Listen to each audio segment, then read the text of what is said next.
Grammarly now uses AI to help you write, not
Hello! We were getting into a slow jam there. Oh my goodness. So stressful for a second. I thought I had gotten through the commercials like before we started streaming, but alas, one popped up, so sorry about that. Sound check. Yeah, sound check. And I see you have a double T there. I do. He's my my Secret Service agent. Morning. Rob, morning? Is it morning? Really? For you? Is it still morning? I guess Hey, it's Robin. 11. Yeah.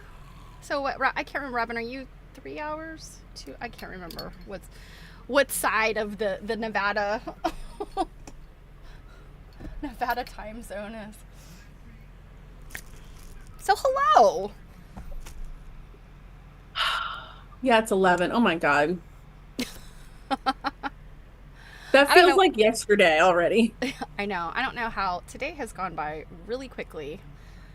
I slept in a bit because I was up late. How late were you up? Quilting on this. Well, I fell asleep early because I've been doing that. Because I've been getting up early. What the heck? What the heck, Cake? But I fell asleep for like 2 hours, and then I got up and was like, I need more sewing. I got to get more sewing done because I'm never going to get this quilt quilted. Oh my God.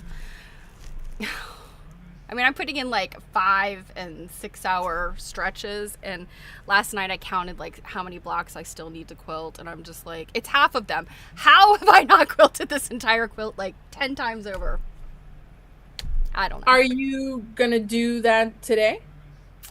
I'm gonna try to, you know, it's kind of challenging to to stream and talk and. I was gonna say, like, you can't quilt while you're telling us stories of your travels. I have a hard time. It's like walking and chewing gum. It's it can be challenging. You're like walking and chewing gum, which is extremely easy. Quilting and talking, not so much. I'll do my best. Best. Robin said because it's 11, she just finished her breakfast and her coffee. Robin, it's 2:00 and I'm still drinking my coffee. Now, to be fair, look how honking this coffee was. I threw back my coffee right before we turned the stream on. So I mean, this is almost gone. And I'm a coffee nurser. I'm not like if I suck a coffee real fast, oh my God, the anxiety that kicks in. I need my anxiety to like run at like a low hum all day long. If I drink it really fast, I go like, wah! Yeah. I like, I keep my coffee in a Yeti mug so it stays hot for a really long time. So I just sort of just sip it, Hey, Alicia. Good to see you. I feel like Hello, it's been dear. Forever.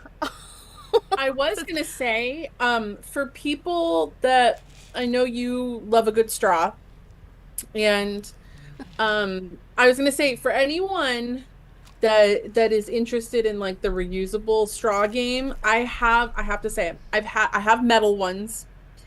I've used metal ones for quite some time. They're perfectly fine. Don't ever drive with one though, I will say that. Oh God. Yeah, the one thing I like about the metal ones is they can be pretty long, which is nice.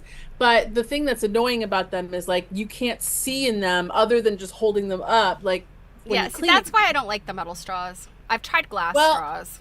I will say because you do have to use the brushes to clean them.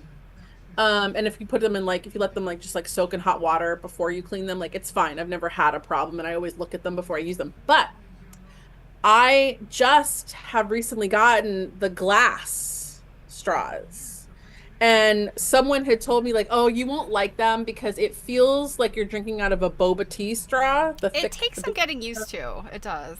I think it's perfectly fine. I haven't had any problem. Yeah, the one I need to get some shorter ones. The ones I bought, I guess, because I use these gigantic and because it sweats so bad, I have a napkin rubber banded around it. Yeah, well, but, this is a big. What are these? 32 ounces or this is a big thing, and it's sticking out. And then my set has a couple that also curve just a smidge. Mm-hmm. So yeah, these big honkin' Pizza Hut cups that I absolutely love. Stole. No, I actually bought them. I have a set. You stole them. Don't lie. I really bought them. They come in different colors. So, but yeah, I bought the glass straws I bought were way too long, and I was like, I'm gonna snap these off and have some kind of incident. I was feeling that way too. Oh, I'm gonna feel I don't feel that way. For me, they were perfectly fine. I love the idea of being able to see through them, so that if there's some crud in there, you can see it. But yeah, it was almost like sipping through a test tube. That's what I felt like. Yeah, I haven't had any. I have no complaints. I have no complaints. The only thing I would say is however you're gonna store them. I store mine flat in my silverware drawer. Mm-hmm. in its own little compartment. The only thing I would say is line that with a paper towel, because when they if you run them through the dishwasher, they won't dry immediately. They need time. So yeah, I would just do that. But yeah, so what are you potentially working on today? Well, I again will try to quilt, but I have a silly little unboxing, and you guys are gonna be like, that's what your unboxing is? I got this craft pack at the Cotswold Woolen Mill studio. I still haven't really looked at my pictures from there. It was such a fantastically cool place. Just, sheepy things and looms and old timey, sheep herding and sheep shearing and all that kind of stuff. And they had these, so the door that we went in first was kind of the second area of the studio. Mm-hmm. where they had like, we all just could see all the big rolls of wool on these racks, and we were like, ah, like, you know, bees, like bees to honey. Hey, Druid. So we go running over there, you know, into the door, and they have these like big baskets, like big, tall, like beautiful baskets full of wool scraps. And like 50 cents or 50 pence, or I think a pound. I think they only charged me 50 pence for these, but this is like a wool coating, like nice boiled wool coating. This is a lighter weight, but still like woven, but felty. So these are good for making little stuffed animals and stuff. I also could not help myself but to buy this swatch. It's a knitted swatch, but it is most definitely cashmere. Or Is that what you maybe- bought it for? To just like have like Yeah, a maybe it sensory might toy? be. It might be lamb's wool, but I suspect it's got a bit of cashmere because it just has that feel. But yes, a little swatch to rub against my cheek, and you can see. I mean, it's cute. It's from, you know, some type of swatch thing that they have, because it's got a little label and it's got a little buttonhole, I guess, that sort of buttons it onto some kind of swatch, or maybe a ring goes through there. I don't know. But also, this is kind of the perfect size to make a little like a little frog. So it's a cute color. So anyway, You already have plans. then for they it? had this pile of scrap bags. I also got some wool thread samples because I like to do some embroidery with wool, especially when you stitch wool on wool. Using wool thread is kind of nice. So I thought I would open this up, see what's in here. It's funny because they had a sign that said craft bags or craft packs, like 20 pounds. And so as I started picking things up, I think they had some bigger, like it was not quite yardage, but it's like larger pieces. But the ones I was interested in were 5 pounds. So I think this is a decent amount. I see some potential waistcoat material in here for a certain Mr. Lincoln. So Oh my God! Not for double T. you know, double T's difficult to clothe. Here's a puppy. Hi, Winnie.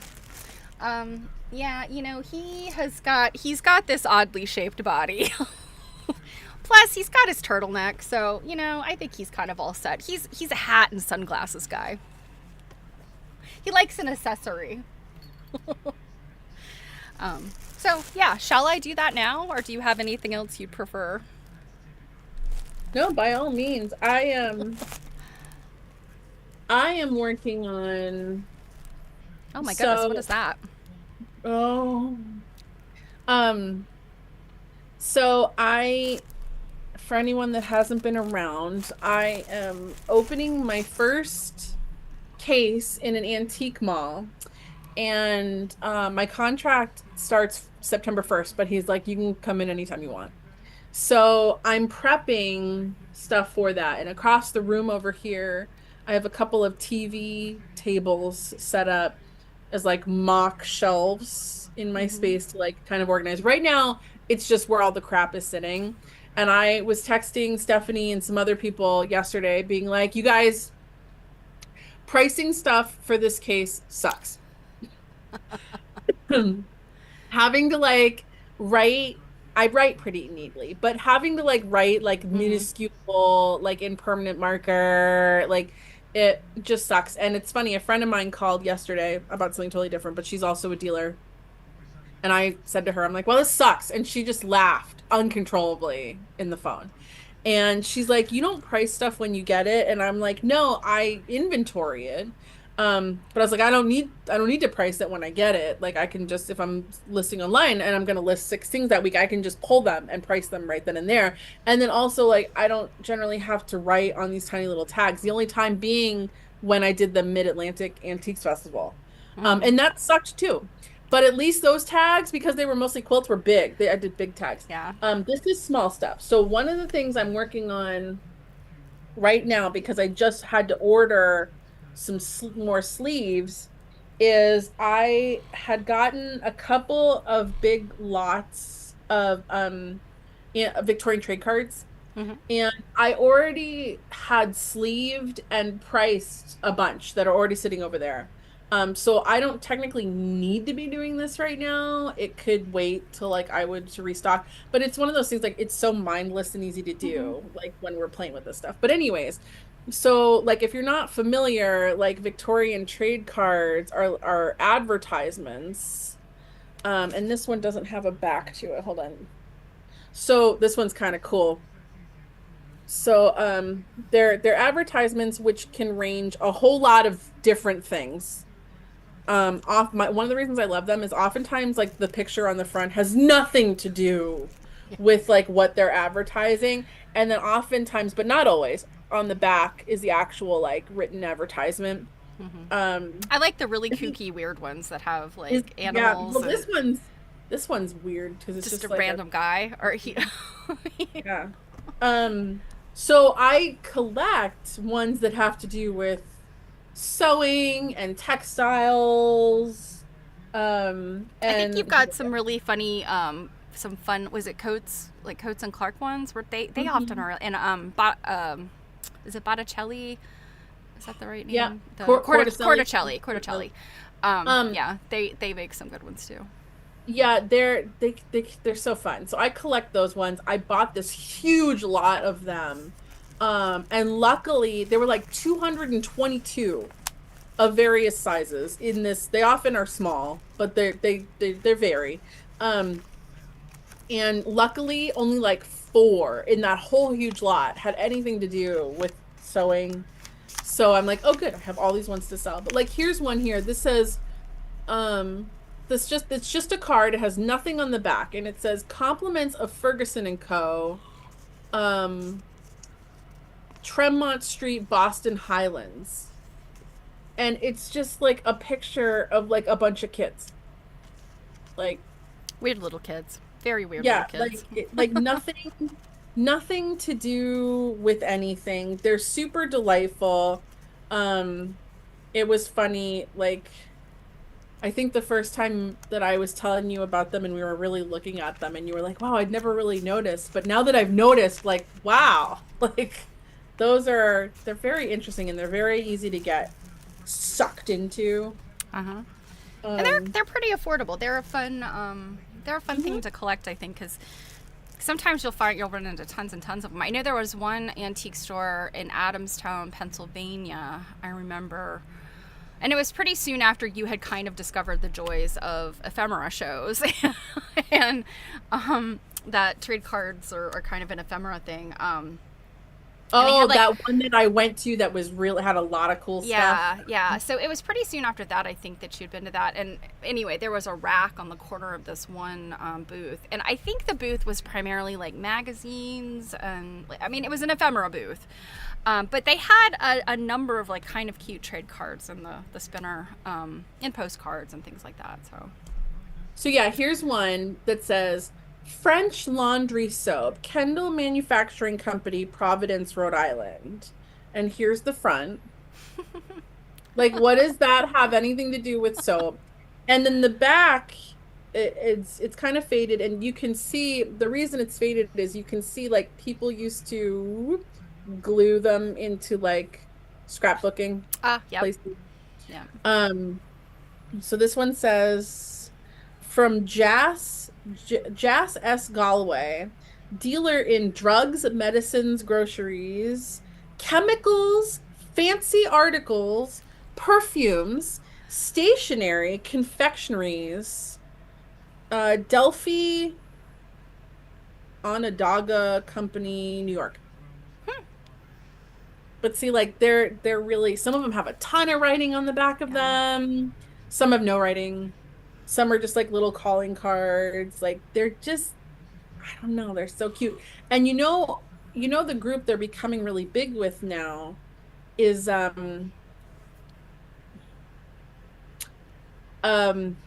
junk journalers Yes. Yeah. because they like to like cut things out of them Yeah, or and those are the ones that just make me cry a little bit because I see those and I'm like, oh, you cut up this thing that I would really have loved to have intact. Not that they're worth a whole lot. It's not like they went and cut up something that's. some of them are but I will say I am only doing very light research. I have too many to care that much. I'm doing super light research. Um, and I have seen some of the really like expensive rare ones that go for like $150. For And the most part. are those big brands, or are those just like oddball things that? So it seems to have, I don't totally understand, but it seems to have something to do with like the printing or the imagery. I saw one, like the reason it was so expensive is it had gold, the gold Oh leafing yeah. on it. Mm-hmm. Like who took the time to make those? Um, or it had like really controversial imagery on it. Like, and I mean controversial even for the period. Like it was that controversial. Like I know there's one where it's like it's a woman and it looks like she's undressing.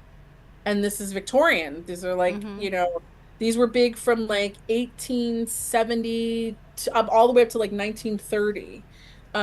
So like that was a big deal. So things like that. But if someone finds one in my booth that's worth a lot of money, enjoy because I just can't be bothered. Right now, I've already priced out 47 of them. I can't be bothered to investigate all 47 of those. So Well, far with these small ones that are roughly the size of like they're like 3 by 5. Um, no, they're not that big. I'm sorry. They're a little bigger than like a baseball card, a lot of them. mm-hmm. Um, Was it like three? Let's probably bigger than three. It's like they're are they? They probably are like 3 by 4 or 3 by 5. Well, I was said 3 by 5, but this plastic is a 3 by 5. Oh, So okay. it's like a And they all so fit it's in like a there. 3 by 4. Yeah, maybe you're right, 3 by 4. Mm-hmm. Um, what the hell was I saying? Oh, right now with the big ones, the 47 that I just priced, they're all priced between $2 and $4. So Yeah, and as far as your pricing for this booth or this case, I mean, you just have to put like an inventory number and a price, right? You don't have to have I like don't even need an inventory number. The inventory number is up to me if I want to, and they'll record that just have to have in my your report. like your vendor number or something on there, right? My vendor, yeah, my vendor ID, a rough description, a price, and then I also have to put on it like whether I'm willing to discount it or not. Like if I'm willing to discount it, I have to put like how Right. much, or I have to put net to not discount. Yeah, I So get it. obviously Yeah. something that's inexpensive is part of the not discount group. Um, but yeah, it's mostly just like having to write out a bunch of stuff. Obviously having to research some of the stuff, like because some of the things I was listing already writing out text for was part of that big Mocklin lot that I got in a Yes. estate sale a while ago. Um, and then like I got some knives from an estate sale a bit ago that are the handle's mother of pearl and like the band is sterling Mm-hmm. and they're like 1855. Were this dessert knives, or am I thinking of something That's else? different. They're different. You're thinking of different ones. I actually have 3 sets of knives. We look at all Um, this stuff and it all runs together after a while. Yep. Yeah, I've ended up with 3. So, but like I guess that's what happens though when you're doing, auctions and whatever, is you could end up with some random crap. And I had always kind of worried before, like, God, what am I gonna do with the random crap? But this is a great way to. Yep. I haven't even gotten into like dealing with like any quilts I might put in the booth. I'm doing all smalls right So now. so will quilts fit in there? Like, I mean, Yeah, because it's yeah, they oh, will. okay. If you fold them, I was thinking of like folding them like really round and poofy, Mm-hmm. and on the bottom of the booth is like the floor of the case is like wood. And so that people don't have to like, I hate when you have a booth like that and you have to like basically like lay on your belly on the floor to like see anything in there. So I was thinking of like folding the quilts really round and puffy and putting them on that bottom shelf, but like standing up, like if it was like a book spine and you were Mm-hmm. standing it up on the spine so they could see the pattern looking up at them. Of course, they're gonna have to take them out to open them. And then I also had the suggestion of like, well, maybe you could take photos of them and like suction cup like a 3 ring, Oh like yeah, a so that people thing could on the like leave the outside. lip. Yeah, so they could see it before they asked for it to be opened. Oh, that's nice. Yeah, I like having sort of self-serve options like that. So, because I'm sure some buyers could be super annoying. Like, oh, let me see this thing. Oh, I don't like it. And it's like the people who are there like, ugh, and then they've unfolded and made a big mess of all your stuff and. Yeah, the problem for like people working is like obviously I would never expect them to like refold it. Oh right, yeah. That way to like get it back in. So yeah, that would be a pain in the tuchus. I also have to order like various sizes of these cellophane sleeves because like some of these are big. Are big, yeah. This one is from a D. Perry seedsman, Syracuse, New York. My flower seeds are imported annually from the best seed houses in Germany and France. Those German and French seeds. Well, while you're doing that, I'm gonna dig into this bag. Dig. All right. I usually have very little like I like to open things as soon as I get them. So I've been very good. Oh gosh, there's more in here than I thought there was. Before you oh my goodness, show something, I have to show you something really funny. Sure.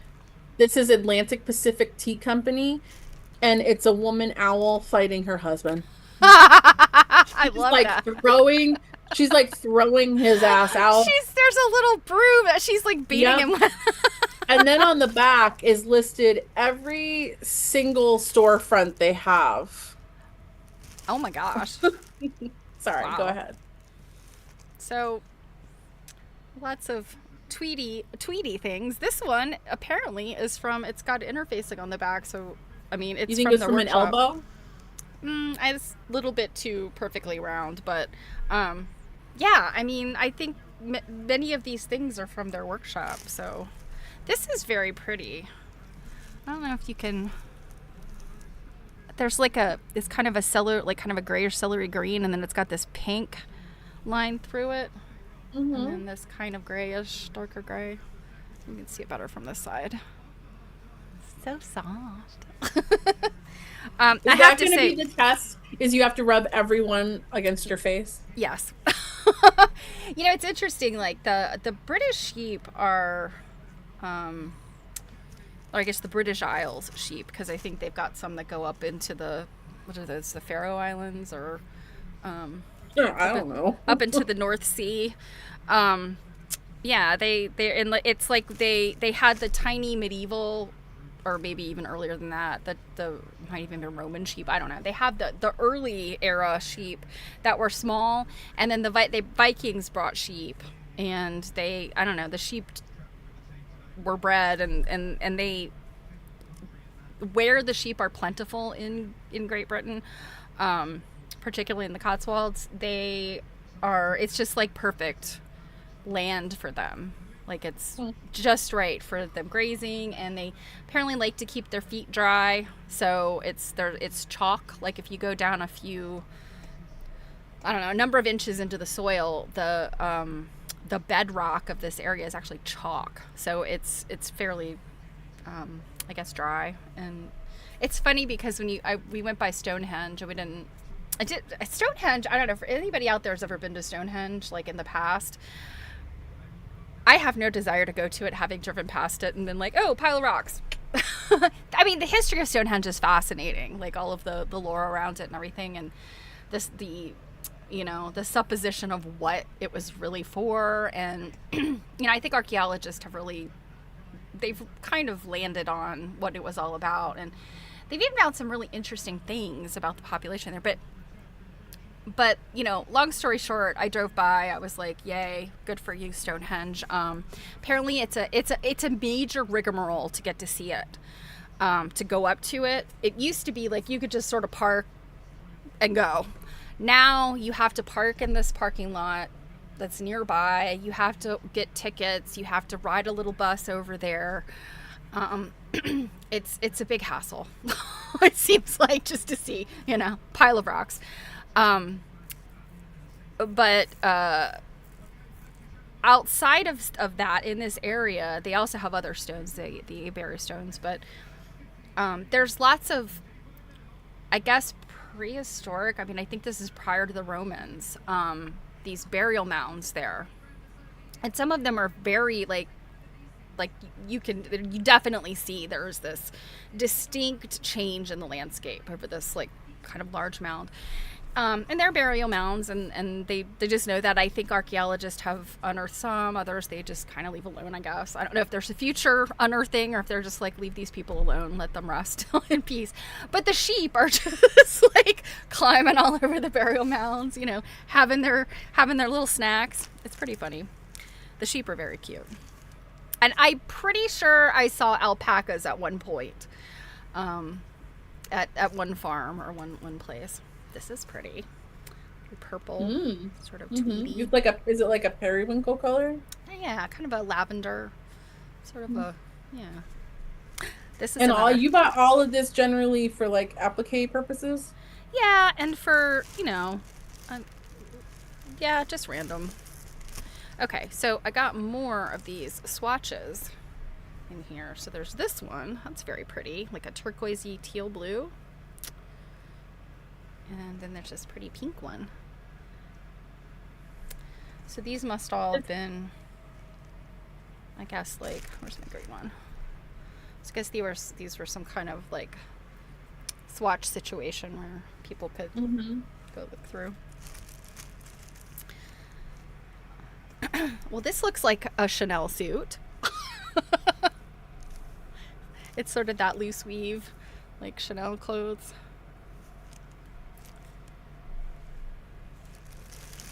Ooh, what is this? This is a lining. Oh, it's like a midnight blue. How pretty. Silky lining. Here's a card for nervous people. For nervous people? Yeah, for nervous people. It's so... I don't know what's happening there. Hold on. So, on the front here is a hidden object scenario. There's a list on the bottom of things for you to find. Oh, so you're supposed to find things in that picture? It's just that, again, it has nothing to do with the advertisement. It's just, Of course not. just a hidden object thing. But then the ad is for Carter's little nerve pills for the nervous and dyspeptic. Dyspeptic? Yeah. And on the back, there's a whole ton of crap on the back. It says Carter's little nerve pills are persons who cannot sleep and who also suffer from dyspepsia. Yeah, like heartburn, indigestion kind Oh, of. interesting how that's related. Should use Carter's little nerve pills made especially for nervous and dyspeptic men and women. These pills are intended for every person who is in the best degree nervous, who is easily irritated or disturbed through the day, or who cannot sleep at night, for those whose hands tremble and whose nerves are unsteady, for mother whose children worry them, and fathers whose business worries them, and for all who from any cause do not sleep well and fail to get proper strength from their food. Also, every case of weak stomach, indigestion, dyspepsia, nervous and sick headache will receive most prompt and grateful relief from these pills, particularly if accompanied by the little liver pills as directed. Dyspepsia makes you nervous, and nervousness makes you dyspeptic. Either one renders you uncomfortable, and the little pills cure both. Price 25 cents, sold by druggists everywhere or sent by mail. Carter Medicine Company, New York City. Yep, Robin had posted the little nerve pills and little liver pills before you even said it. And Druid says she'll take 2. This is some fun fabric. Look, the back of it is lighter colored, so it's like a changeable. I don't know if that's like a double weave, how they do that. I guess it's like one side is... So, would this be considered suiting wool here? Like... Yeah, for the most part. I mean, like this is suiting weight. Some of these other ones, I mean, they're like sweaters like this. Ooh, this is nice. This was probably a blanket because as you see, there be fringe. Or a scarf? Could it be a scarf? Yeah, it could be a scarf too, but I do know that their blankets were like this. And I guess through the fulling process where they weave this and then make it soft and furry, these get felted. So yeah, I mean, they could certainly cut these into scarves, but I saw a lot of the blankets were like this. But oh, that's soft. So I'm sorry for people who are allergic to wool because my gosh, I love this. Did you already have a particular applique project in mind for this? Not really. I have a big bin of wool, like felted wool sweaters, and there's one of my social media sewing friends. I've never met her in person, but a couple years ago, she sent me a big box of just offcuts and things from some of her, wool projects. The cabbage. Yeah, the cabbage. But they were all like neatly trimmed, neatly folded up. This is really pretty. I love a bright red wool. One thing kind of mixed in here, which is kind of cool, are also like these Victorian die cuts. The scrap, yeah. Which often doesn't have. Sometimes it has something on the back, sometimes it doesn't. This one doesn't. Oh, this one will make a nice shawl for a little animal. Look at this. See, like this is definitely cut off. I would say cut off of a blanket.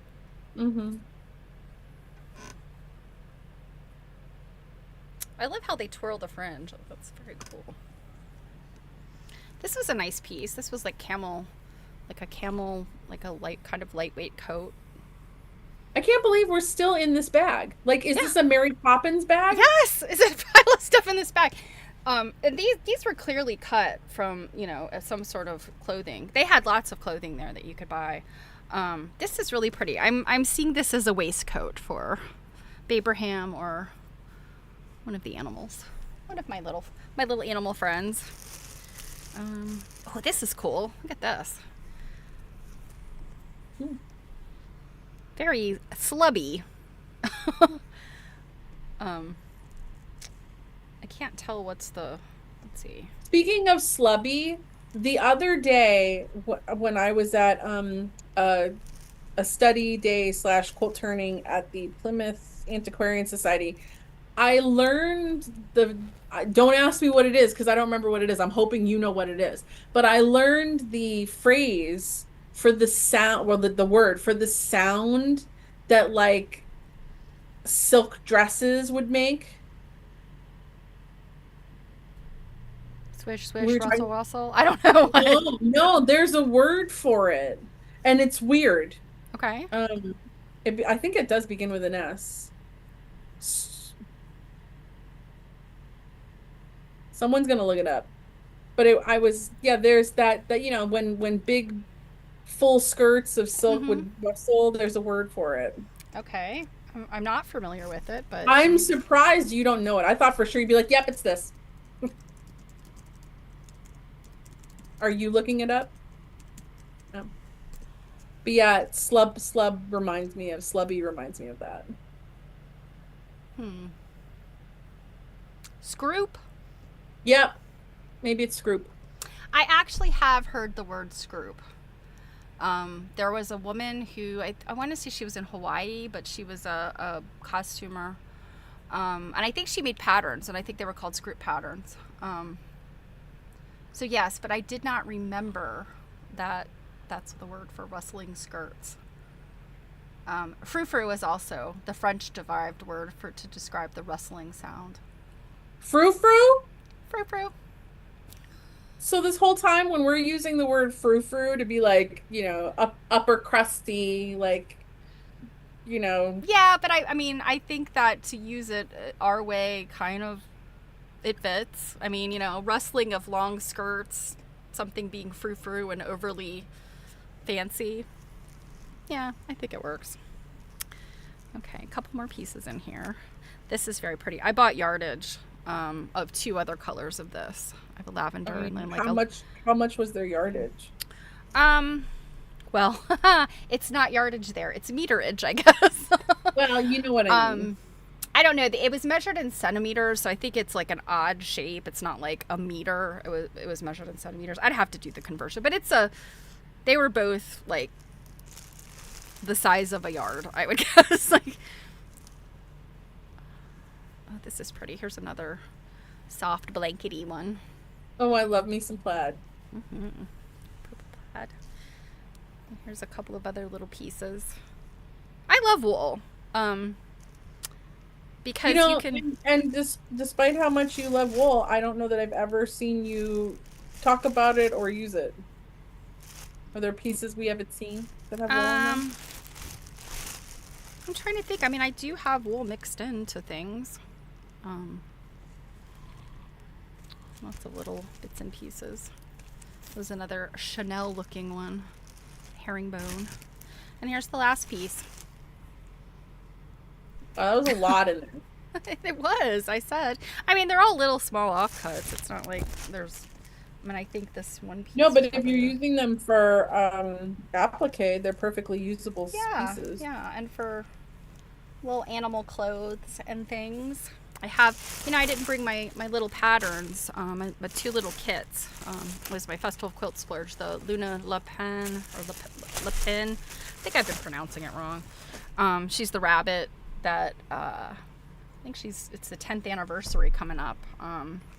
But she's a cute little rabbit doll that you can make, and she has all kinds of really, really cute clothes. And then Sarah Peel, the woman who wrote the book, or I guess Sarah Peel's actually the artist, whereas somebody else wrote the book, I think, the stories, I think. But anyway, they're coming out with like a 5th book. And I don't have all of them, but I have most of them. And they're very cute. And so those kind of little woolly things are perfect for their clothes, like little pants and little woolly things. Yeah. They're very like British countryside little animals, Mm-hmm. Not to get us into food early, but also I didn't eat lunch. I have to say, the British candy game, I am in love with wine gums. This is the 2nd bag of them. I ate an entire bag while we were there. How did you even like discover them? I actually do read a fair amount of British fiction, and they talk about wine gums, and I was always like, what in the hell are they? They're essentially like kind of like a gummy gumdrop sort of thing, like not gummy like a gummy bear, kind of more like a gumdrop, like in consistency. But the flavoring in them is supposed to be, I looked this up because I was like, what is it about them that makes them quote unquote wine? There are no wine in them. There never was, but they apparently were said to be more subtle in flavor than, say, like a children's sweet gummy candy, and that they were meant to be enjoyed like by adults because they were more, so I gotta be honest, I think Maynard and Bassett's is like one of the main, I don't know if they're the original makers, but they're one of the big names. Their port flavored one, or their one that's labeled port, which I think is like a blackberry or something. It tastes a little bit like cough syrup. But the other ones aren't bad. And I gotta say, the Marks and Spencer brand is actually, to my palate, was better. And I've noticed that Target has sold some Marks and Spencer stuff. And I'm kind of wondering. I would think you'd go to World Market for those. Yeah. Yeah. But maybe not the Marks and Spencer brand. That's the thing. What's really funny is you hear a lot about Marks and Spencer, or at least I did. I'd always heard Marks and Spencer referenced. Some of the big British stores. And Marks and Spencer, so like the part that's like clothing and housewares and stuff, it's like Kohl's. Totally reminded me of Kohl's. Like, not as much jam-packed on the, you know, Kohl's has a lot of like sale items and stuff jam-packed, but you know, it's more spread out than that. But they also have Marks and Spencer food, which is literally at rest stops, like like highway gas station rest stops. And I saw them on lots of corners in London, and I want to say in Oxford and Bath and stuff. And they're, I don't know, they're a little bit more upscale than, say, like, you know, like our convenience store type fare. But 7-Eleven. yeah, I mean, they're more upscale than that. Like the one that was at the gas station place, it just was a little fancier. But they have all the stuff that you would expect out of like a convenience store. Like they have, you know, bottles of soda, like, you know, Coke and Pepsi and, you know, junk like that. But then they had like their brand of candies and chips and cookies and things. And they're all pretty good, I have to say. And you know what? There's much ado has been made about artificial coloring here versus in Europe. And I gotta say, like, I don't know what is wrong with the US. The coloring, I mean, I can live without having bright red candy. The coloring that they use over there is, I want to say they use a lot of beet, and this one doesn't get into the details, but you see like beet and other things that make the coloring. And granted, it's not like as neon and let's put it on television as, you know, our candies, but like I just don't understand, why have we not made that switch? It makes cheaper to produce shit coloring. I guess, I don't know. It makes no sense to me. Like, you know, I would think that beets and other types of natural colorings are, I mean, it's sustainable. You can grow more beets. Oh, like, we don't care about sustainability. Yeah, so I don't know. I mean, I really do think like our food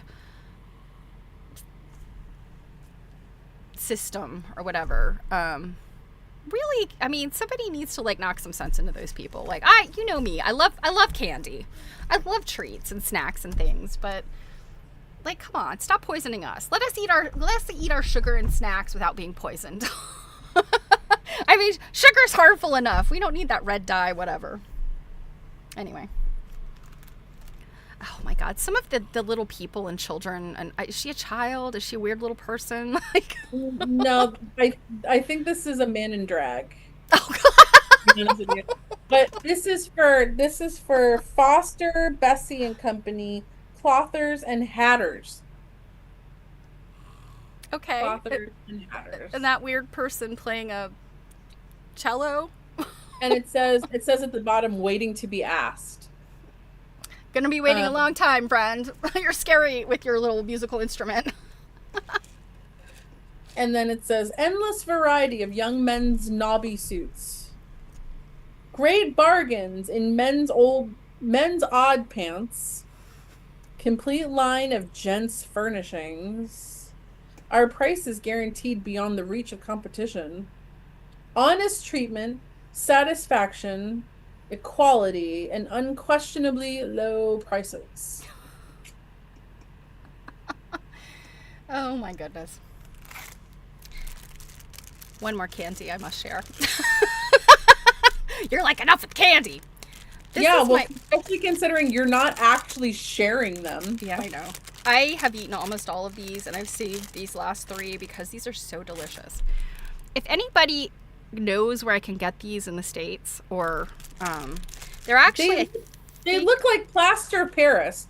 They're called Vidal shells, Vidal. They're actually, from what I can tell, it's a Spanish candy. But they kind of remind me a little bit like the texture of them is almost like a stale circus peanut. But they taste much better. They taste much better. They do have I love gummy candies and things. This Anyone is like that can help Stephanie find these stale candies they're truly delicious. I mean, I guess they're probably a like, you know, an acquired taste or something, but I love gummy, chewy, like fruity candies. So Let me also remind you that before you left Hmm. on your trip, you charged us all with getting Selena Gomez Oreos. How's that going for Um, everybody? I mean, I did find them. They are good, but like, can you relax over there? Like with your like shitty snack food demands? Everybody go find this sugar. Everybody go find this fat. In my defense, I cook from scratch a lot. So we eat fairly wholesome meals. Like, and we do eat out periodically, but, for the most part, I have a pretty balanced diet as far as my meals go. But I am a terrible snacker. And it's my vice, okay? At least I'm not out there drinking and drugging, okay? I mean, if you count, buying bags of wool scrap, drugs, Not at all. Not at all. I think those could be considered drugs. Well, I would not consider fabric's just a hobby, right, guys? Come on, back me up here. It is good to buy fabric scraps because it keeps them out of the landfill.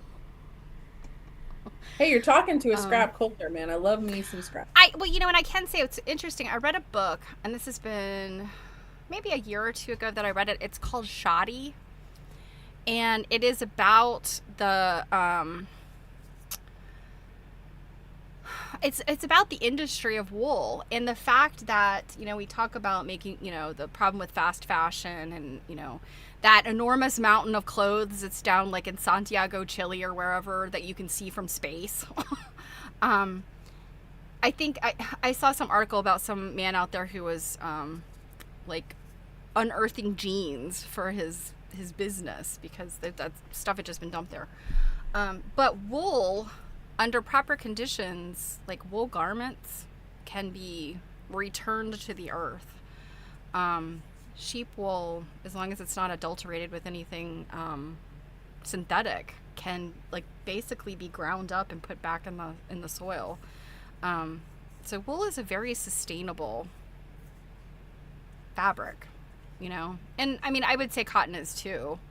Um, but processing cotton, I guess, takes more resources, I guess, than processing wool. So I know I have more wool lore in my brain. I can't access it right now. You just say wool lore. Yeah. Um, There's more wool trivia. it's in there. I can't access it at the moment. Yeah, I was just trying to think. Like I had I'd emailed my traveling partners just to say hi to them, and I was just trying to think like, our tour guide there was so wonderful. She told us so many facts and so much information, and some of it I knew, a little bit of it I knew. But I'm just trying to sit there and think like through all the places we went, and I mean, by the end of the trip, I was starting to forget the things we saw at the beginning of the trip. There's just so much, so much. Yeah, I mean, your brain just overloads. So, Here's um, one from Germany. Oh, I'm sorry. The it's just made in Germany, but it's for the Fleischmann Company, and the back of it, the very top says a word about bread. Um, and it's talking about, compressed yeast and all this jazz. And then here's the front. some children taunting a parrot, or are they feeding it? I can't tell from the The picture. parrot is biting the little boy's finger. Okay, no doubt So because I'm he's been gonna, taunting the parrot. yeah, Okay. but it's all about bread. Well, I mean, what else would you associate bread with but an angry parrot? Here's another interesting die cut. Oh, that's cool. I've never seen one like that. What is that This for? is compliments of Tappan and Dixon Retail grocers, Baldwinsville, New York. Hmm. I am not familiar with Baldwinsville. Here's another die cut. Oh, that one's fun. A fan. This one actually has a bunch of stuff on the back, which they often don't. This is for Boston One Price Clothing Company, 139 Main Street, next door to the post office, Middletown, Connecticut. Oh. And I guess I don't know if they were reproductions of trade pieces like that, or more than likely they were probably like German scrap and stuff for scrapbooks. But does anybody remember B. Shackman, that company?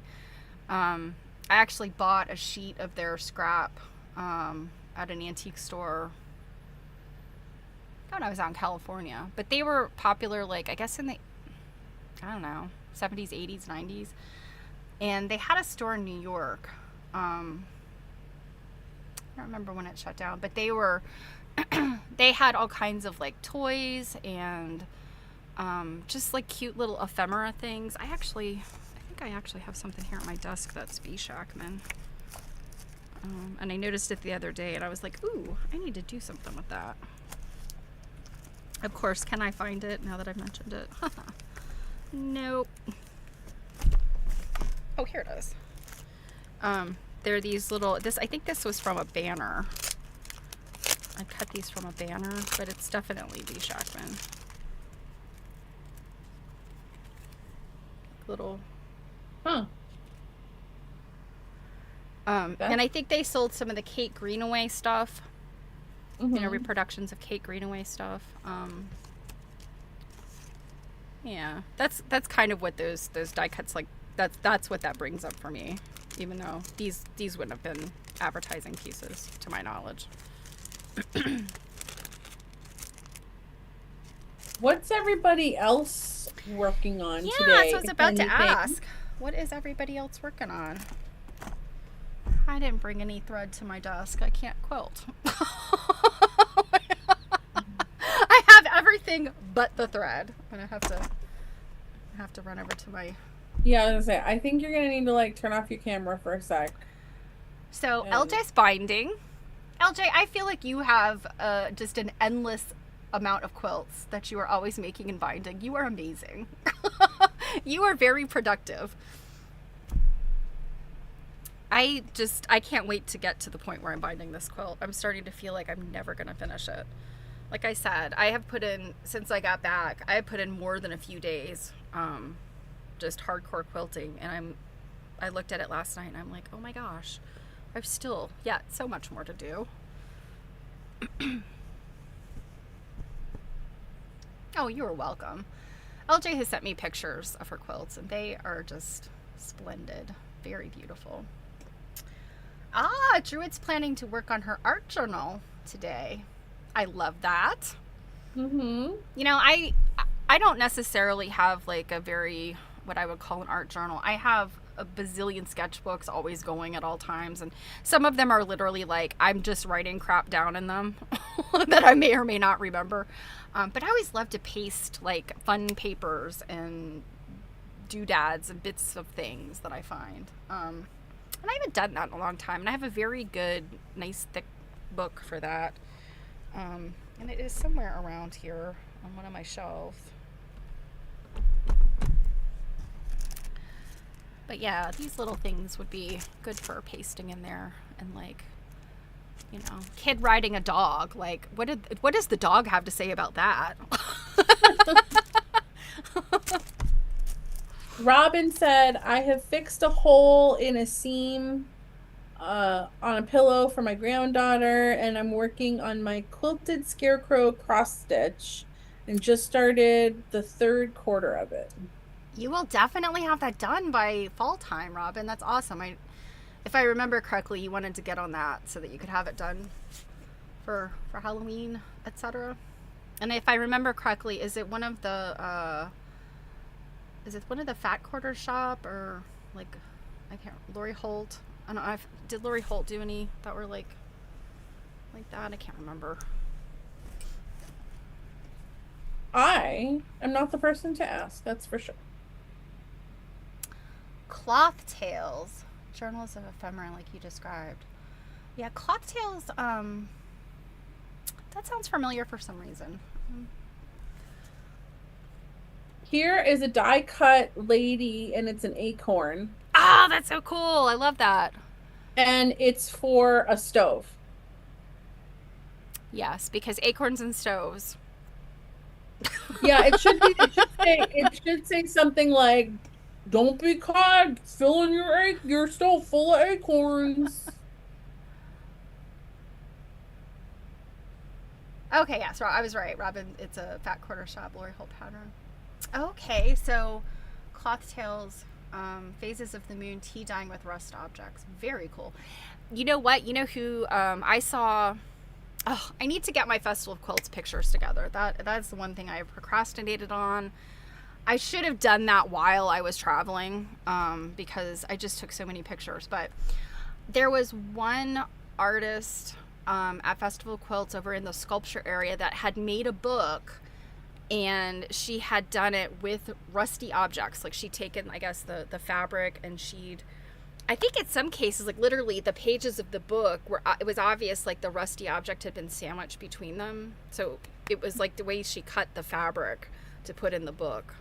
It was very cool. I took a bunch of pictures of that, and kind of digressing a little bit from that, you guys, Jo Avery, if you're not familiar with Jo Avery, look her up. She is, I mean, her stuff is so amazing. Her quilts, even if you're not into like particularly modern stuff, they are just so interesting to look at.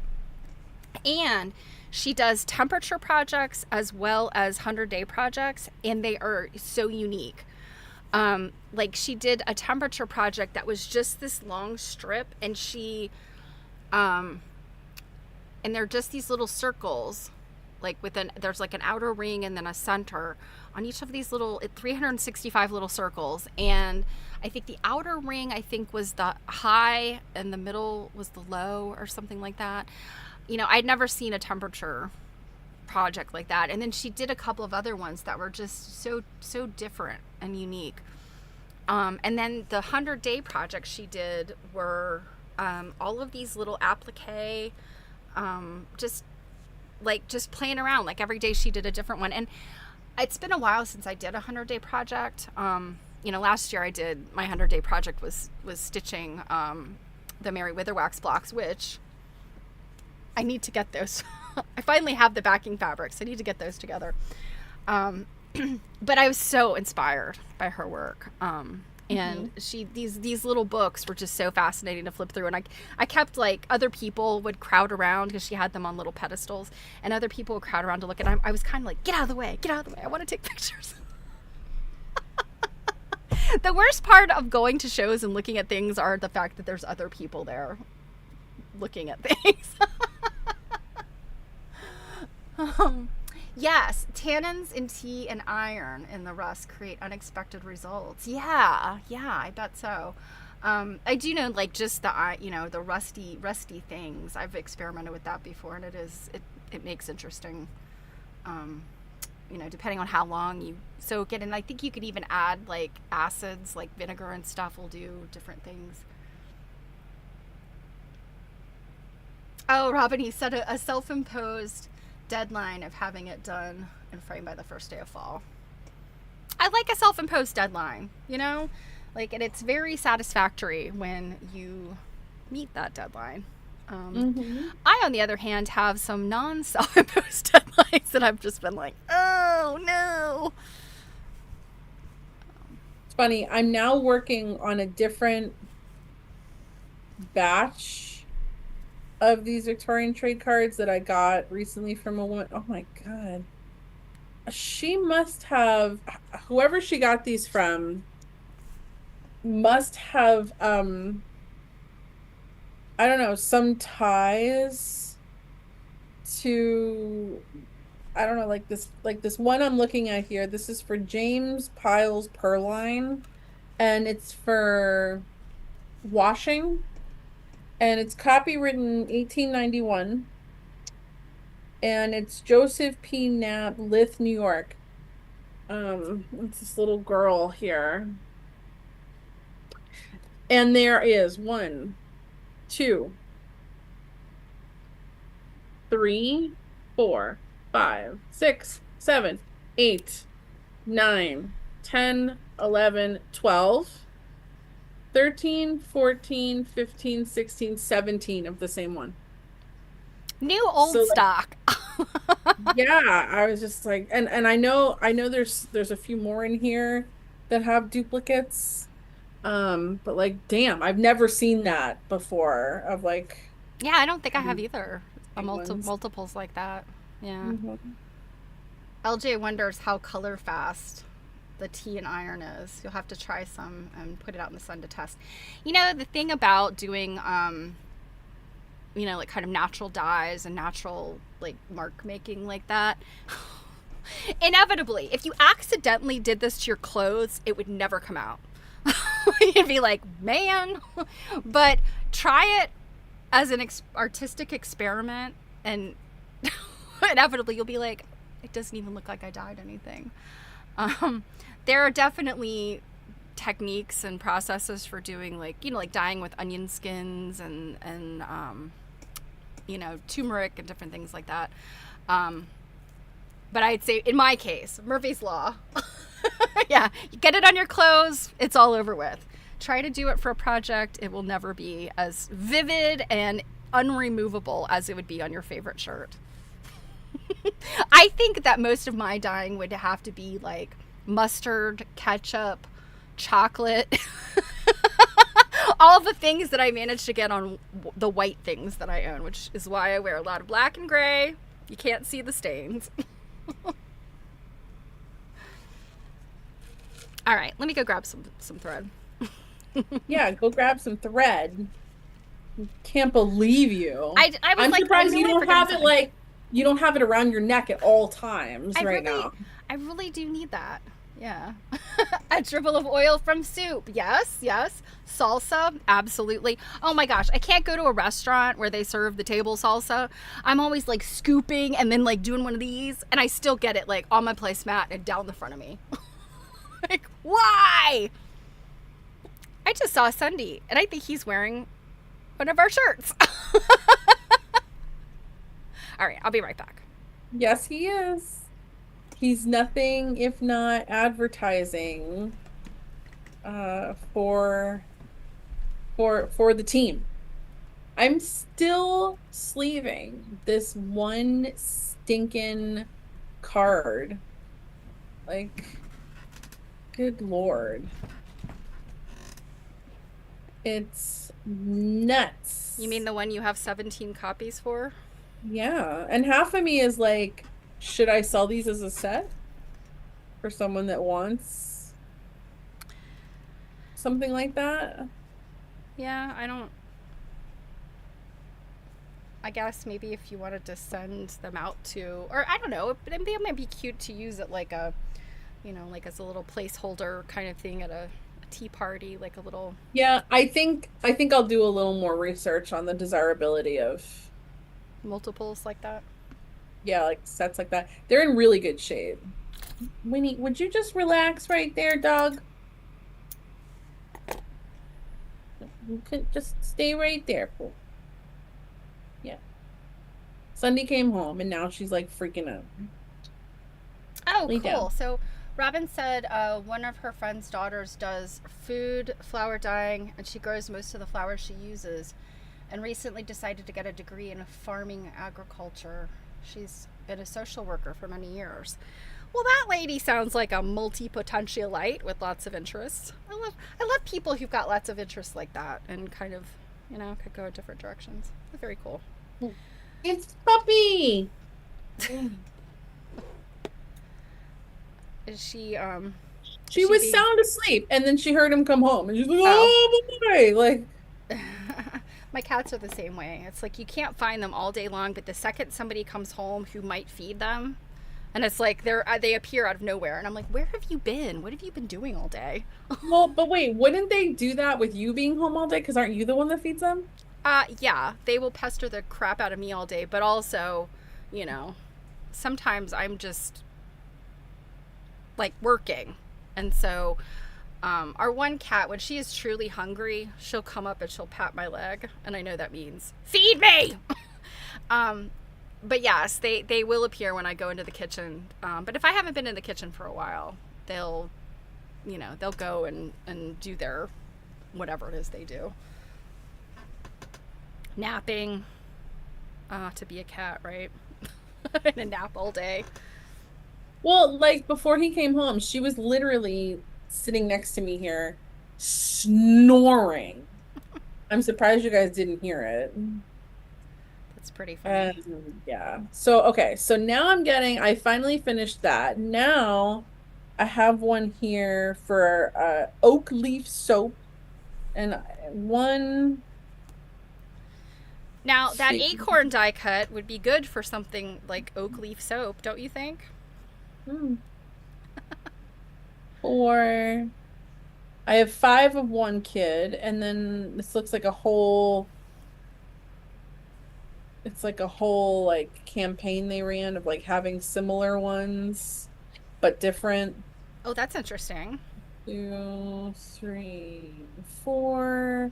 So it's like a set that you could collect, perhaps, or Yeah, there's multiples of many of them. Hold on, I'll hold up like.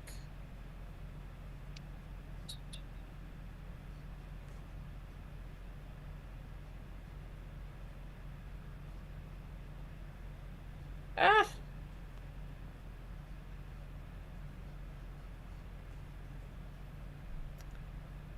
Yeah. See? oh yeah, that's pretty cute. And what is that? What is that product or company again? Oh, oak leaf soap. Ah, oak leaf soap. Yeah, it's kind of interesting. Robin's her daughter's Pomeranian is a an obnoxious character. It sounds like.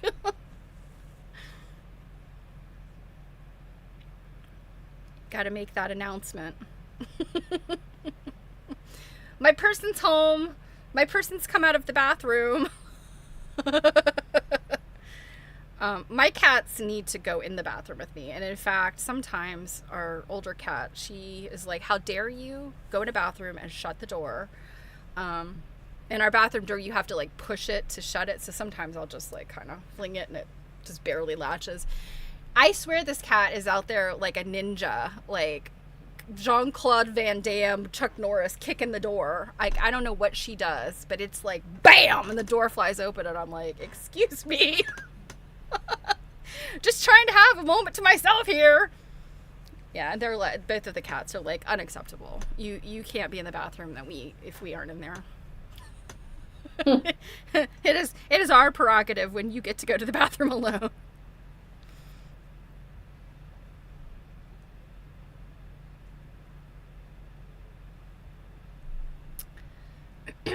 So, how is your little gardening project going? It's going very well. We got a bunch of different tomatoes coming in. Nice. Cucumbers.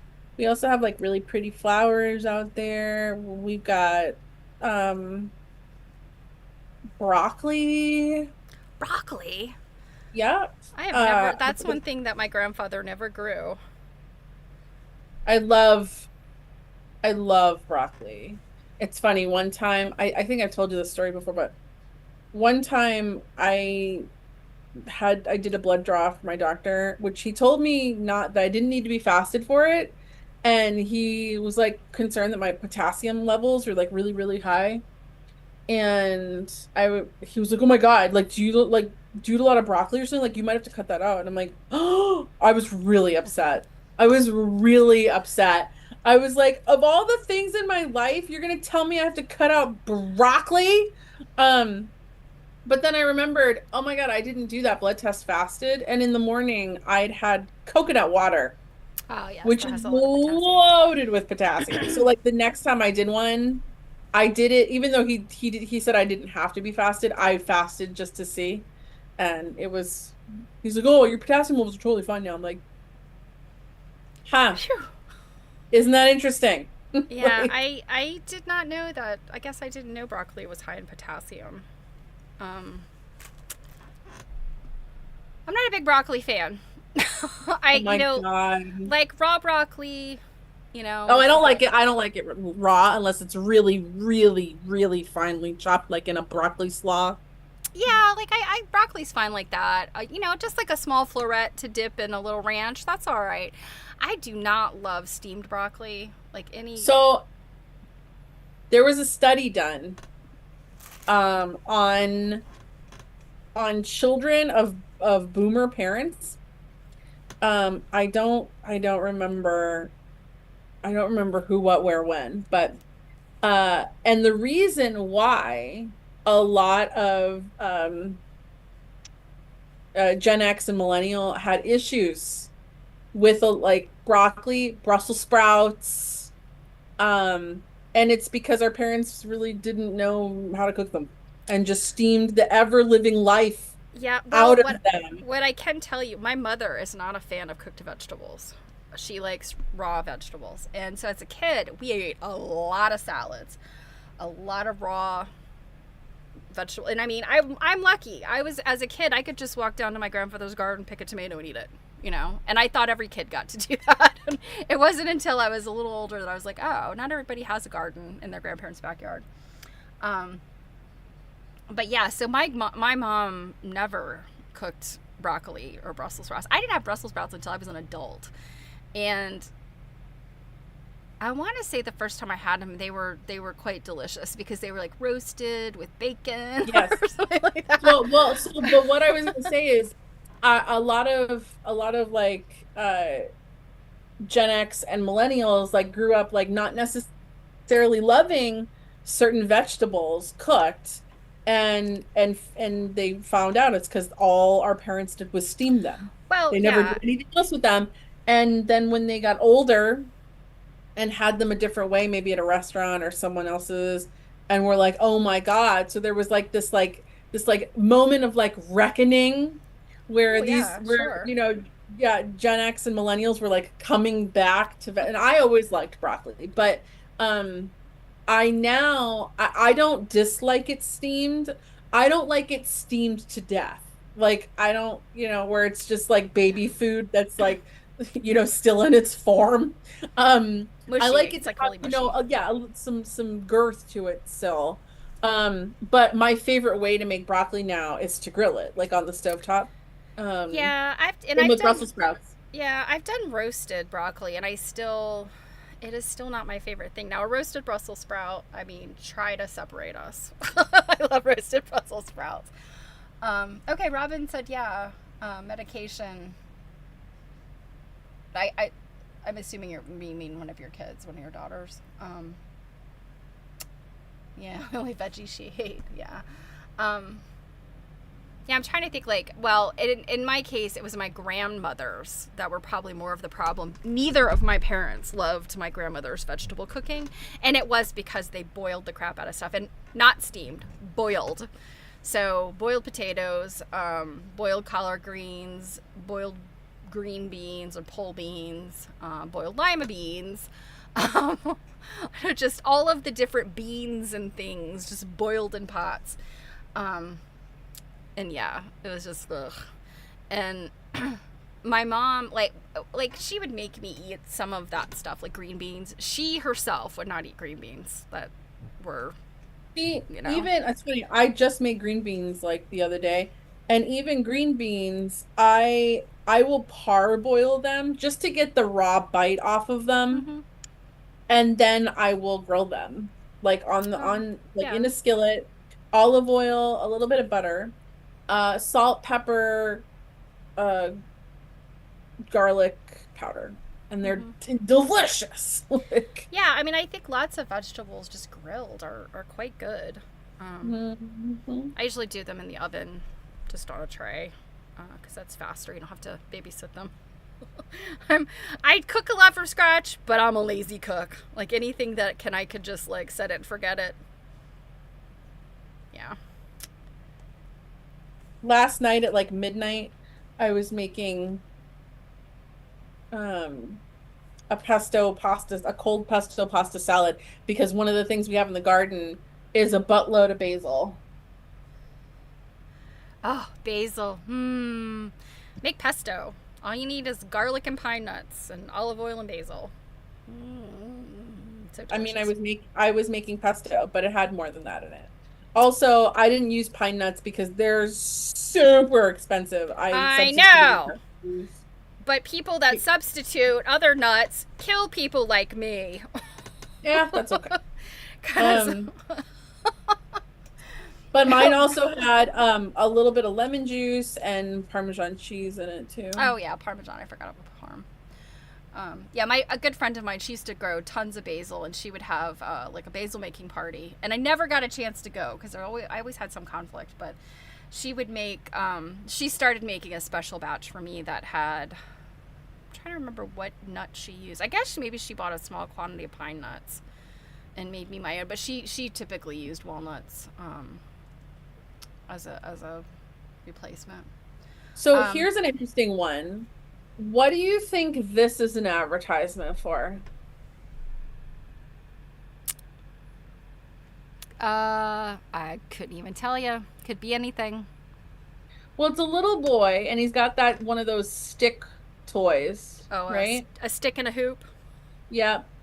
So you think it'd probably have something to do with like little boys, right? No, I'm sure it doesn't.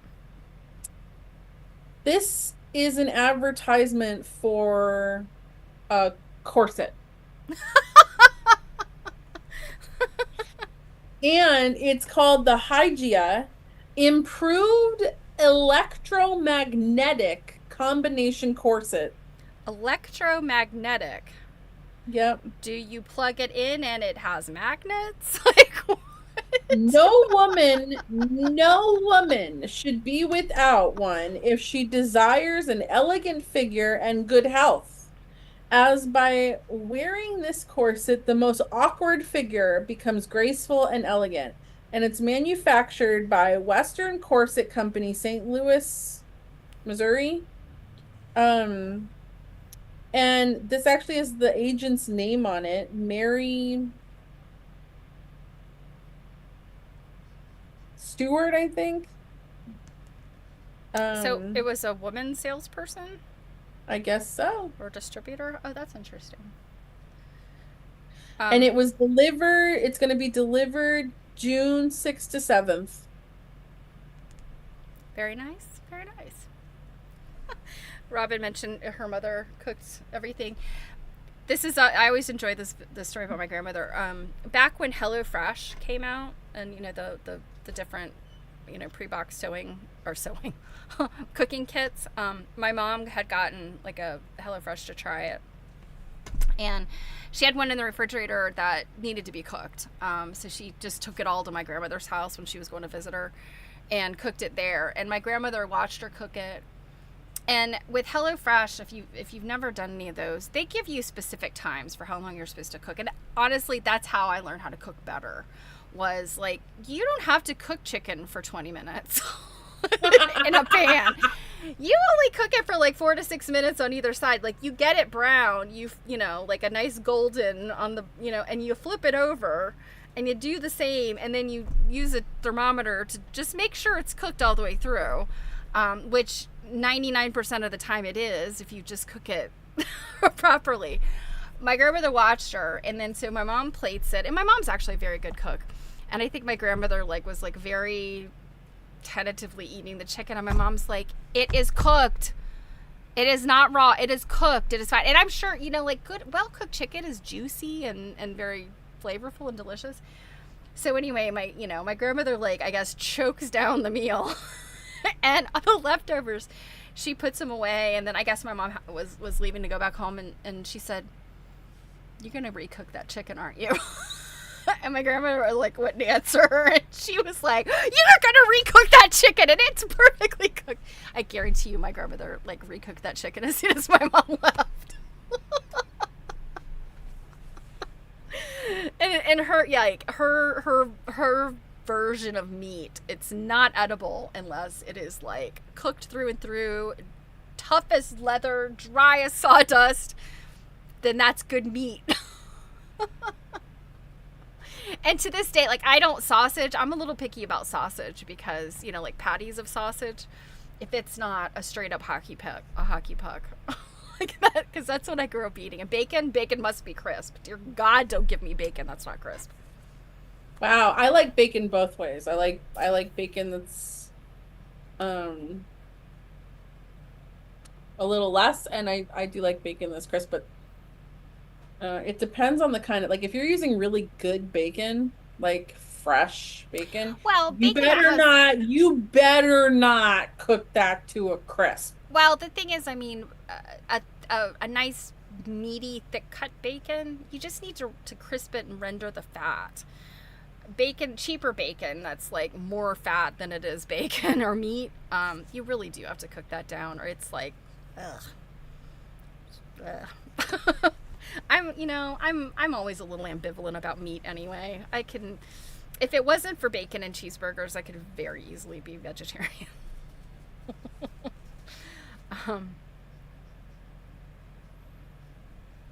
So here's like it's one got that a looks lovely lady. That's a little risque feeling. Oh, she's in a. What do you think it's an advertisement for? Well, that looks like an evening gown, but wouldn't you think maybe this one would be for a corset? Yeah, but it's probably for something like galoshes. This is for Watts Glycerin Jelly of Violets. Glycerin jelly of in violets. The most elegant preparation in the world. It makes the skin delicately soft. Oh, okay. It's a skin. I was like, do you eat this? For the cure and prevention of sunburn, chapped hands, lips, and all roughness and smarting of the skin caused by cold winds or whatever cause. It is incomparable. I'm reading this verbatim. To ladies who delight in a beautiful, soft, velvety skin, it is indispensable, and gentlemen will find it a great source of relief after shaving. It is not sticky or greasy. Kid gloves may be worn immediately after using. It contains nothing injurious to the most delicate person. Directions. It's the first time I've ever seen directions. Oh. Apply after washing, but before the skin is perfectly dry. So they did already know a thing. Rubbing thoroughly for a few moments until it disappears. This elegant preparation can also be used with most excellent results in all cutaneous eruptions of the skin. Burns, chafing in infants, and fleshy persons. So if you're fat and you got some rolls, you can use this in between. Fleshy person. And in all affections where a cool, soothing remedy is required. Used and endorsed by the beauty and genius of the theatrical profession, among whom are the following, who have sent us letters of endorsement, and it lists a bunch of people. For sale by all druggists and fancy goods dealers at 25 cents per tube, Watts Violet Toilette Water is an exquisite perfume. Oh, it looks like we've got a few things here. Refreshing in the bath, delicious and invigorating in the sick room. Superb toilette. Fragrant elixir for the teeth. For clean, sound, white teeth, rosy gums, and sweet breath. Well, I'm going to say that, like, violet glycerin, like, I've seen violet candy, and that was, like, those violet pastilles. I think those were marketed towards smokers because they improve your breath. The glycerin, I mean, hand creams and things today have glycerin in them. There's really nothing wrong with that. It wouldn't kill you. But what I do have issue with is it is not a sunburn. Like, after sunburn, yes. To protect you from sunburn, my gosh. Alicia's like fleshy persons. Yes, I am now going to call myself a fleshy person.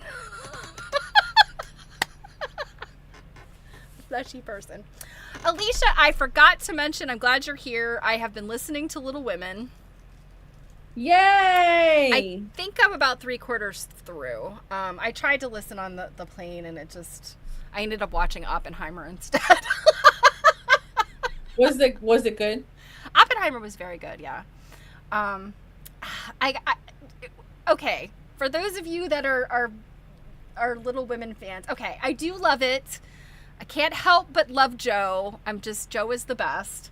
But when was the last time all of you that are fans read it? A long time ago. Okay. Alicia, a long time ago? Yeah, Joe is the best. She is fantastic.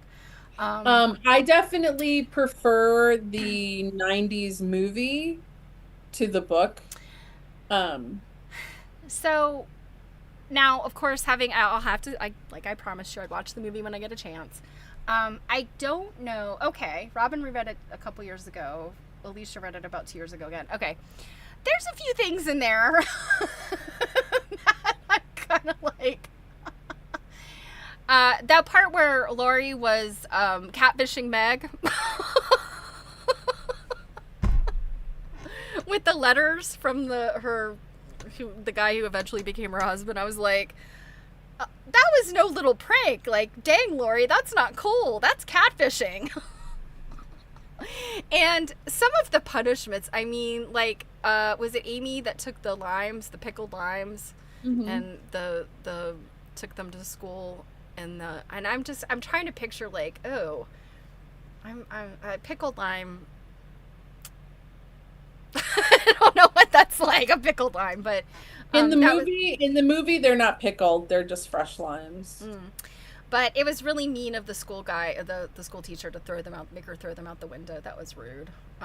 It's one thing to take them away, but like when a child has purchased something with their own money, even if they're not supposed to have it, in school, making them dispose of it, that's just mean. So the school teacher's the worst, yes. And I gotta be honest, like, one moment Marmee is saying things where I'm like, oh, she is fantastic. I mean, like, what a feminist for the time period. And then she'll say things where I'm like, Harriet Beecher Stowe, what were you thinking? I realize it is a text of its time. But yeah, and I think probably, yeah, most school teachers of that time were awful. I also think probably I'm most annoyed with how they are constantly whining about being poor, yet they're only really feeling the pain of being poor because they were not originally poor. Like, they were suffering poverty because, like, their social situation had, like, whatever. I can't remember at the beginning where they talked about, like, their father, even though he was older, still went, they did not seem that poor. They had a cook. If you're really truly poor, you wouldn't have a cook. And the family that Beth caught scarlet fever from, now those people were poor. Mm-hmm. The baby died. I mean, they couldn't afford the doctor. Like, that's poor. Yeah, you never thought of it as that poor, but all they complain about is being poor. Like, oh, how terrible it is to live in poverty. And I'm like, you have a cook. Shut up. You live next door to the Lawrences. They have a lot of money. I have a feeling that when you're done and you watch the 90s movie, which anyone fight me, okay? That's the best one. That's like Claire Danes and Susan Sarandon. Yeah. I think you might like the movie better than the book. Okay. I'm willing to give it a try, and I'm gonna finish the book. Alicia agrees with me, so that means that I'm right. The best, yeah. Okay. You're right, because somebody agrees with you. So Robin agrees too. Yes. So I have to show you I'm done sleeving the sizes I can sleeve. I have quite a few that are too big. I need bigger sleeves. But in all of that, so I've gone through 2 different lots of these advertising cards, and there's one here that's for thread that I'll keep, and it's oversized. And this has to be one of the creepiest ones I have ever seen. In case you can't read it because it'll be backwards, it says, "This is what you want." It's actually not backwards. Oh Lord, that child. Okay. Well, in my video, it's backwards in my screen. Right. But like that kid is so creepy looking. Like if I was standing there and this kid was like, "This is what you want." This is what Like, you want. This arsenic I'm sprinkling on your food. yeah, and then here's the back here, and it says, use Clark's spool cotton on white spools, George A. Clark, sole agent. It is superior to all others for hand and machine use. Henry Millward and Sons. Oh, this actually is also a needle. It's got Henry Millward and Sons needles. Necessary for good sight. Invaluable for failing sight. This needle is made to meet a want patent to everyone, namely a needle that will thread without the annoying process of passing the end of the cotton through the eye. Oh, I see. The cotton is slipped through the slit above the eye, as shown by the accompanying sketch. And it shows. Oh. Mm-hmm. The calyx-eyed needle. Yep. Oh yes, Christian Bale. Did he? Before he became. So was that pre-American Psycho? Oh, I think so. So what did he? Who did he That's play? one of his like breakout. That's like his breakout role. Did he play Laurie? Who did he play? Yep. Yeah, he plays Laurie. Julie mentions the Alcotts lived on. You know what? Did I just say Harriet Beecher Stowe? I meant Louisa May Alcott. Yep. Bronson Alcott was always philosophizing while the girls and women saved the crops from storms. So, yes. So, I guess while the Little Women's father, the March's father, was off fighting a war, the real Alcott father was just a non-helpful turd. Are there helpful turds? No. Man, I love that. I hate that turd, but man, was he helpful. Well, no, let's see. There was something I was talking to somebody about recently. Oh, it was a friend. My bestie from high school. I noticed that a person that we mutually knew pretty well, I don't want to out him, but anyway, he's suffering from a serious medical condition, and I was like, hey, did you know about this? I was like, I feel so bad for him, and she's like, yeah, and we kind of talked about him a little bit. We're both like, yeah, he was very cool, he's really smart, he's very creative, but gosh, he's such a douche. So yes, there are turds who are still helpful. All right, I have to say, when I go to seal these things, oh yeah, those are so annoying. Sucks. Yeah, because they You're like, stick to you. Yeah. You can never get rid of them, and you find them even though you deposit them in the trash can. Somehow they all go poof, and you'll find them all over the place. That always happens to me when I've had to bag things up. It was a transcendentalist. Yes, those darn transcendentalists. What wasn't Emerson? Who else was a transcendentalist? Henry David Thoreau. Yeah, I feel like those guys, it all sounds good, but I think they were all just sort of mucking around a pond or something, and not being very useful in their real life, even if they wrote some interesting things. Are you actually quilting? I actually am. I have done a few little rounds. I'm not supposed to show this, but so I'll just show one little block. So the little 9 patches, I've got like this and this quilted, but then I'm doing so each block will have a little X in it. So I have to do like the big X, and then I've been doing like a little like round that will get all of them. So letting the women do all the work. Yeah, you know, I think there's a lot of stories like that where, you know, in history where the men were doing something big and important, and, you know, left women to do not only their work but also what would be considered the men's work as well. But, you know, how else do you become a famous writer / transcendentalist but by neglecting your family? Mucking about around outside and you know what, like, this, like, set of the same cards would be good for? I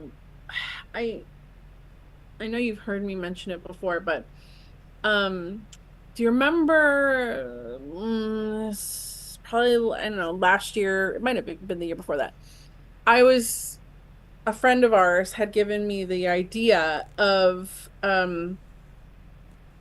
maybe gathering things and around Christmas time offering a set of, like, mystery boxes for sale. Because I do have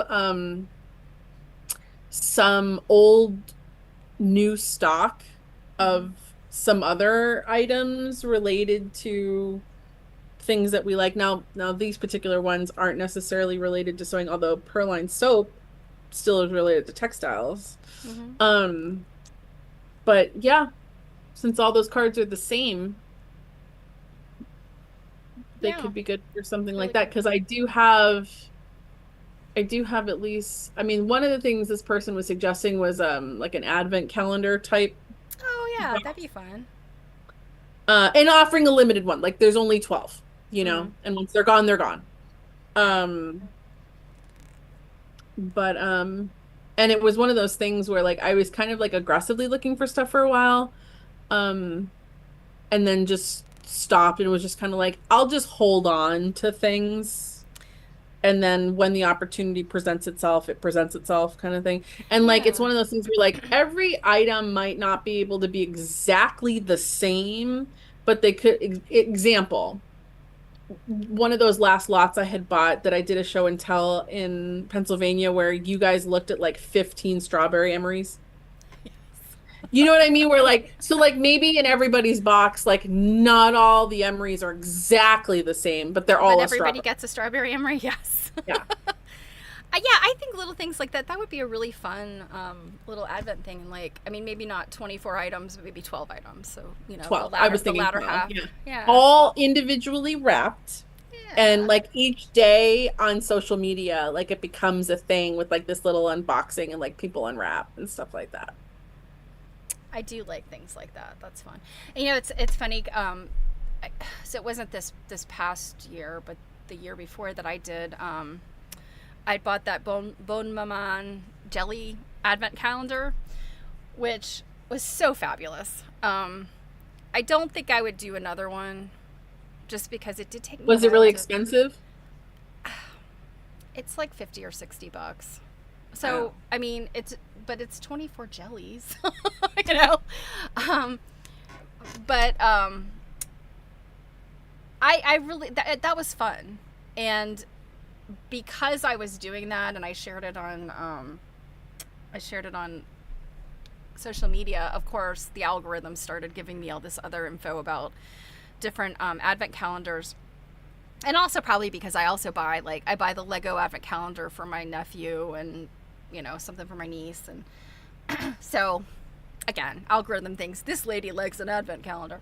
So I started serving up all those fancy, like, I think Liberty, does an advent calendar, and, like, all of these premium brands. And I'm trying to remember, it was some major premium brand, like Dior or Yves Saint Laurent or some kind of thing like that. And people were pissed because, you know, it's supposed to be like, you know, like cosmetics and perfumes, and then, like, maybe not necessarily jewelry, but maybe things like bag charms or a candle, you know, like housewares type stuff.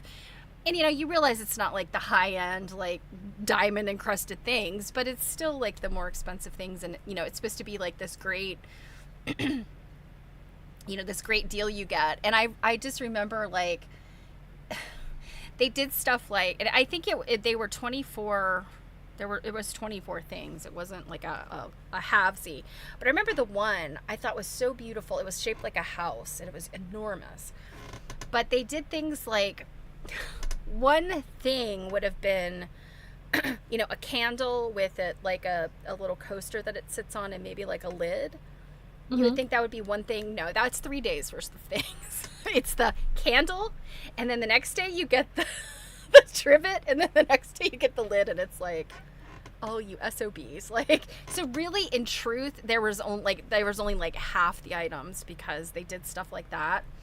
Mm-hmm. And then they also gave like, I think it was repeats of stuff, and then nothing was like a full sized. It was all like little sample type things, which I don't know. I mean, I still think that's cool, but I want to say one person went and like added up what the things were actually worth, and I want to say this premium advent calendar sold for like, I don't know, it was like pushing $300. They added it all up, and the items all came to like $310 or something like that. So it ended up being like you bought this giant advent calendar and it cost you like maybe $10 less than the things would have cost if you bought them individually. So they made no money on it. Well, yeah, exactly. And well, no, I mean, the purchasers didn't get a deal. So no, but I mean, like, yeah, that's what I mean. Yeah, that's what I mean. Yeah. But I am always fascinated by some of the smaller companies, especially in our world, like, quilting and sewing and stuff. I want to say Crimson Tate. They do a fun advent calendar. Everyone freaks out over the Missouri Star. Yeah, I don't know what theirs is. Theirs like notions and fabric, or yeah, theirs is all kinds of stuff. But like, yeah, I think Fat Quarter Shop might have done one. There's that. So like when it's like, whatever period there that they're like revealing, people will, in my Facebook group, they'll actually send Anna and I complaints that like someone like posted a photo of like what that day's gift was and that person didn't get home yet to open it. and it's just like they get mad because people are posting spoilers. Yeah, I'm like don't look at Facebook until you open your thing. Duh. Yeah, it's just one of those like, what on earth do you want us to do about that? They're like, well, you guys could ban people from posting. Yeah, I don't care. I don't care. With the stuff that I do know you have had to deal with that group, I would say that the spoiler alerts on people's advent calendars are like the least of anybody's worries. Yeah, that's super low priority. Like, sorry. You are the boss of your eyeballs in that scenario. Yeah, for sure. And at the end of the day, why do I care? I don't have an advent calendar. Yeah, people like to have something to complain about. And it's funny. It would be one thing if people were just like, oh, I'm going to complain about this thing.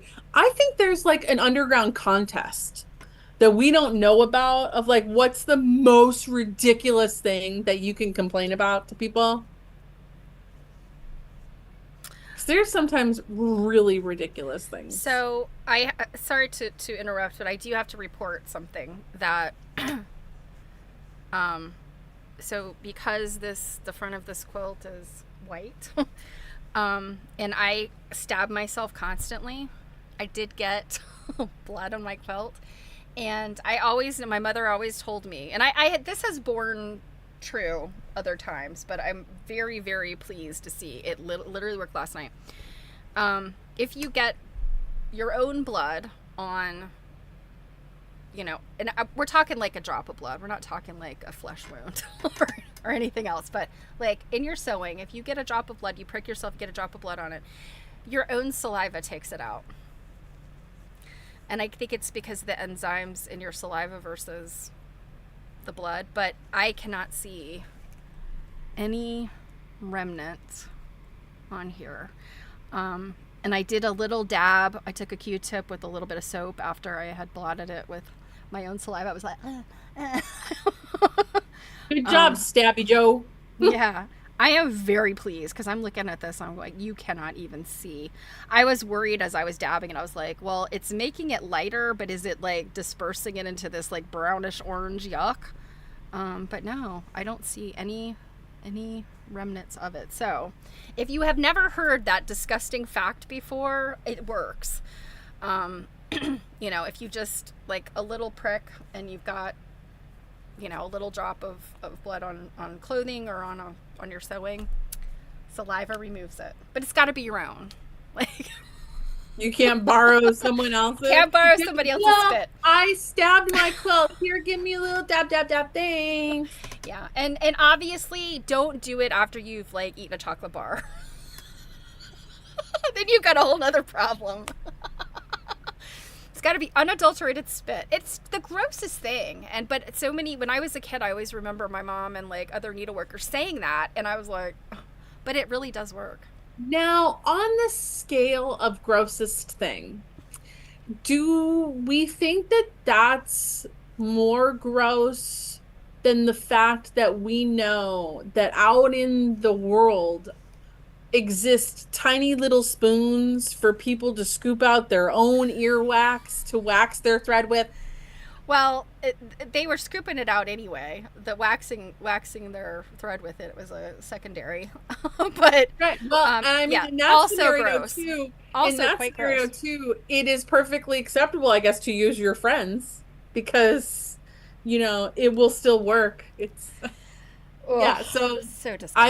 I don't think the saliva to get blood out is anywhere near as gross as. No, yeah, you were absolutely correct. And you know, and I think about it from the perspective of, I mean, just let the bees do the work, okay?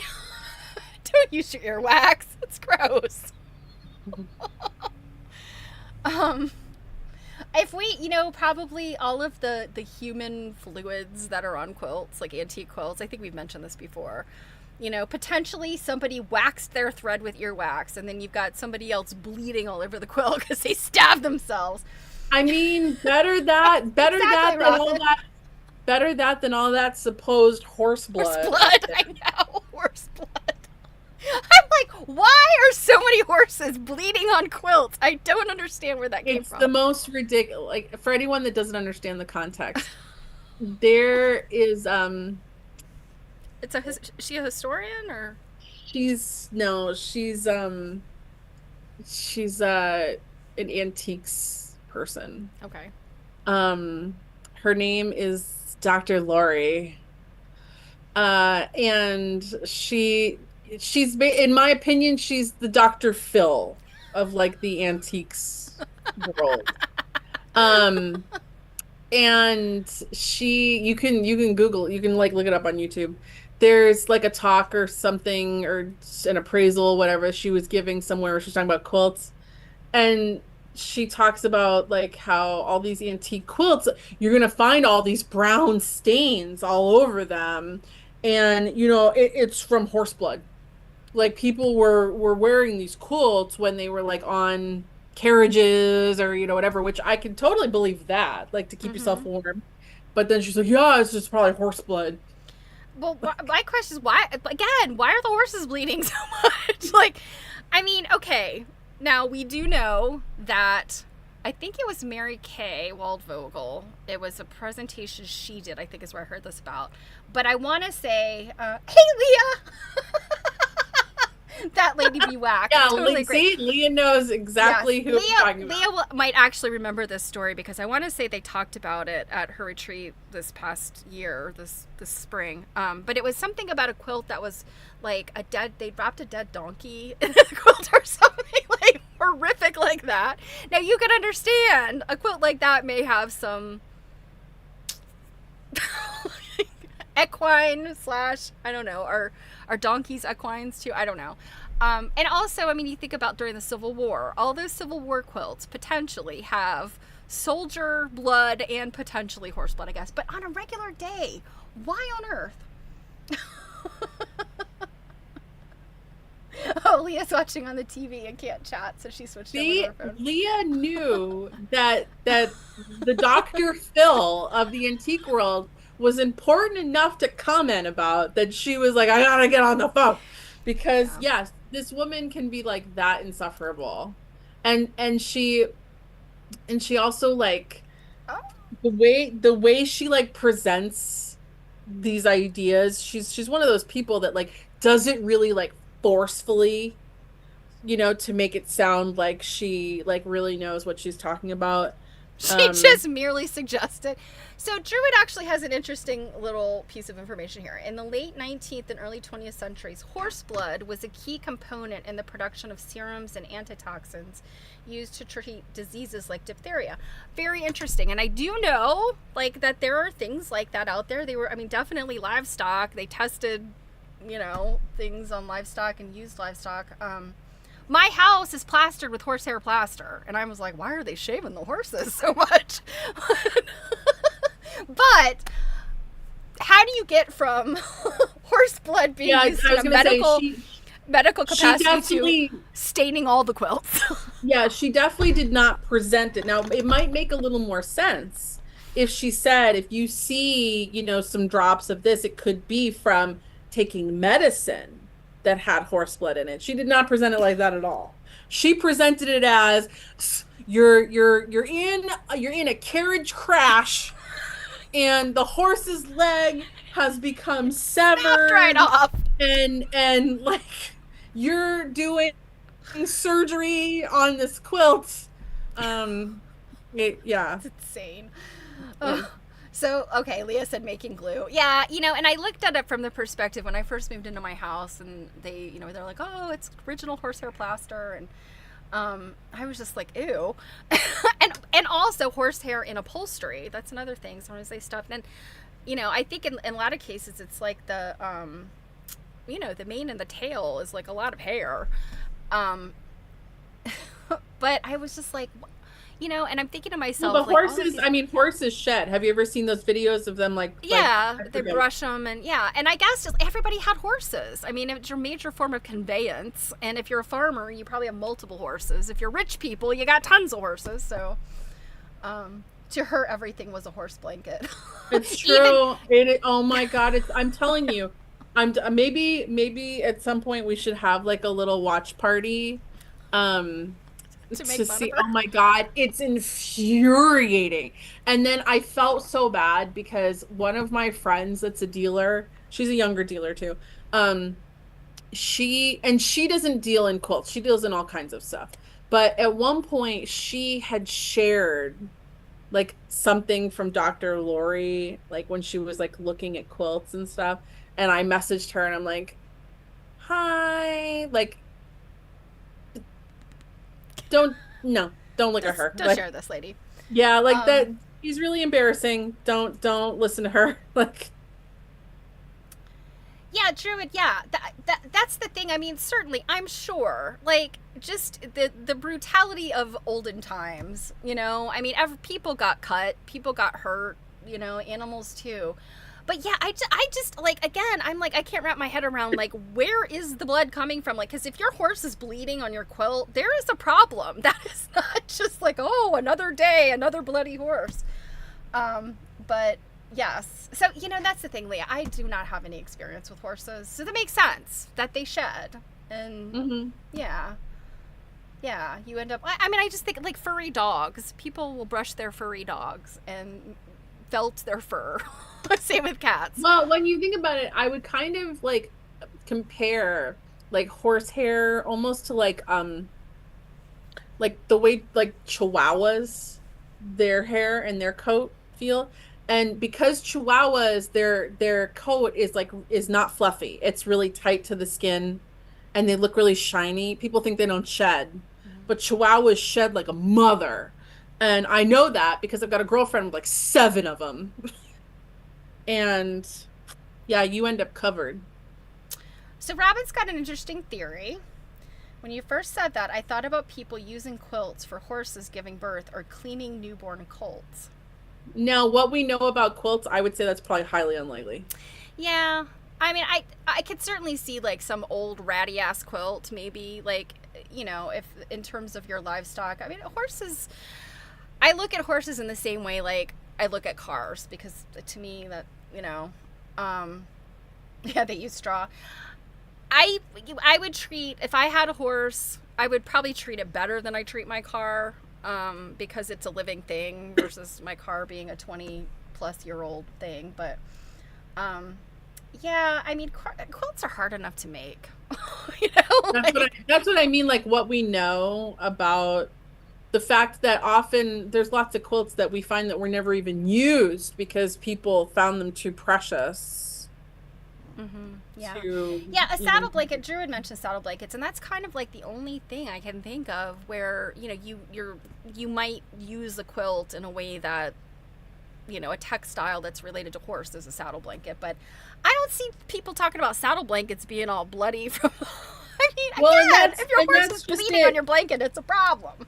Yeah, like if you're putting a saddle blanket over a horse with a big gaping wound that you're then gonna put a saddle and you're gonna sit on, like that sounds like a problem. Oh my gosh, yes. Can you imagine how pissed you would be if you found your man using your quilt as a saddle blanket? Oh yeah, I would choke somebody out. Druid, can you just see Bronson Alcott grabbing a quilt with no regard? I can! Bronson Alcott probably flogged his horses too, so yeah, that is just one of the most absurd things. I think about that all the time, and actually when I did get this drop of blood on my quilt, I was like, I definitely need to get it out because gross, but I can't display this quilt with like blood on it. But I'm thinking to myself, if I never get this out, would somebody think this is horse blood one day? Not really. Oh, well, or you really bled more than you're letting us believe. No, it was just a little bit. It really and truly was just a little bit. And I was like, oh man. It actually turned out to be so much that you decided you had to sleep on the quilt that night right here, so you drooled all over the spot. Yeah, Dr. Lori would definitely. A saddle would rub through a quilt faster than a woven blanket. Yeah, that's what I would think. And a saddle could rub injuries on the horse. And that was the only thing I was thinking is like, you know, an injury from like the saddle and the horse tack, I guess. But, you know, I go back to the fact that if your horse is being injured that way, like, you got a problem. They're not supposed to. Horses need to be comfortable. Well, that and I think it's a bit of a myth that we think horses might have been somewhat disposable to people. They were expensive. A horse is not cheap. Yeah, so people, you know, unless you were just a piece of crap person, which of course there were those people around. Sure. But generally speaking, like families would have taken good care of their horses because they relied on them so much for, you know, things. Yeah. I would guess that the amount of people that took care of their horses is probably in line with how people treat their cars. You know, some people like treat their cars very, very, very well. Some people like I know some people I would treat my horse better than I treat my car. I wasn't. Yeah, me too. I know some people that kind of are like crazy when it comes to their cars. And like I know someone that covered like every inch of their car on the inside that was scratchable with like material so it wouldn't be scratched because they wanted it to stay in pristine condition. And I'm like, you know, you're not going to sell it for the more money than you paid for it, right? Like, okay. Yeah. Huh. I can't say like the shifter, they put a golf cover on it, like the, you know, like golf clubs, the end there. I don't know what that's called. Club cozy. Guess, it's like a glove, or like a glove or something. Like they put that. I'm like, why is that there? Like, oh, I want to make sure I don't scratch it. I'm like, who cares? That's weird. I do know people that don't. You know that very thin piece of plastic that is on like electronics and in new cars too. They sometimes put it on the dash. And it's so satisfying to like slowly peel it off. I have seen people that don't take that off of things. My father-in-law, in fact, his microwave still has that on the keypad. So my refrigerator at the other house still had that on, it has one of the pull-out freezers on the bottom. The front of that, it's still on the front of that pull-out freezer. And it's funny because the fridge just broke and it's like 20 years old. But it wasn't left on just for the sake of leaving on. It was left on because it was a pain in the ass to pull it off. Oh, yeah, that's probably Like, a pretty big piece of it, right? And it was so well adhered that it was so hard to pull off that I was just like, it's on the bottom, I don't care, thanks. Like, Yeah, I suppose if it stays stuck, I mean, what's the big deal? But you know, and then also the people that put the vinyl on everything. I always feel like that was like a 1950s, 1960s, 1970s thing. But I actually, when Connor was little, there was somebody that watched him that had that vinyl on their couches, on their oh parlor. my And God. they had like a family room downstairs. Like that's where because when I saw it, I was like, oh God, I'm giving my child over to some people that don't like stains. Like, my house is one giant stain. I have a toddler. But anyway, yes. And then they had like a plastic runner, like through the middle of the living room. So they had white carpet. Like, that's white carpet. You know, like. It's so weird. I cannot picture you with a toddler. Is there photographic evidence of this somewhere? For all I know, Yeah. you didn't actually raise a child. You just rented that thing upstairs at that age and said, yeah, tell everyone that I raised you.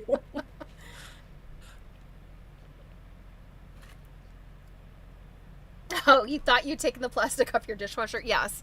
I think that's the case with my father-in-law's microwave. I think he thought that it was just like the plastic covering the keypad. But after several years, I've been like, why doesn't your dad peel that off? Because it looks pretty raggedy.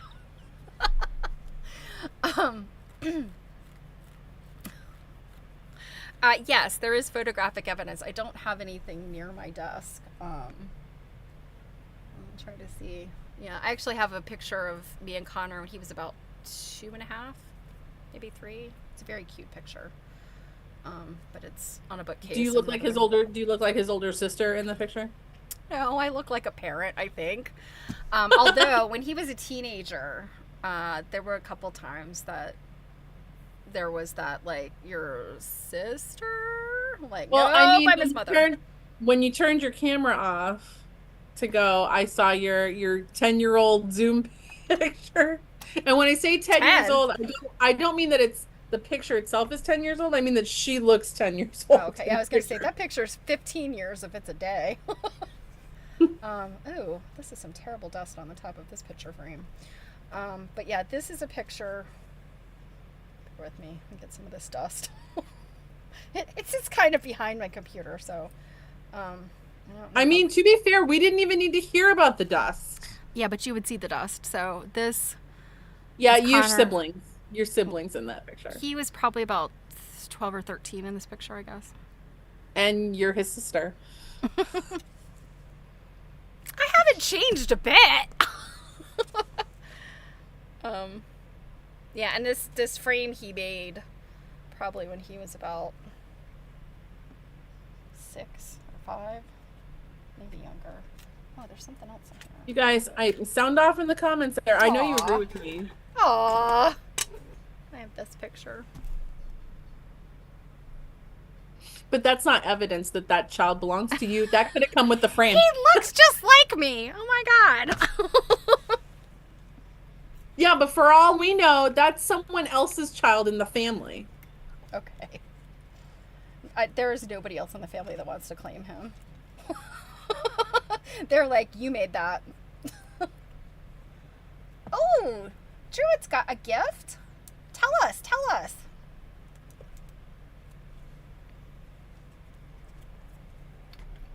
I love it when people procure something new and exciting.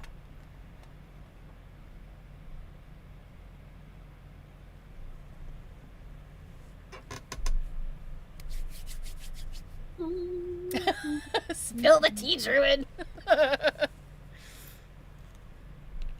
Yeah, seriously, it's like she like commented, "I want to tell you about a gift," and then ran away. Oh no, I'm sure she's typing a paragraph about it so that we know.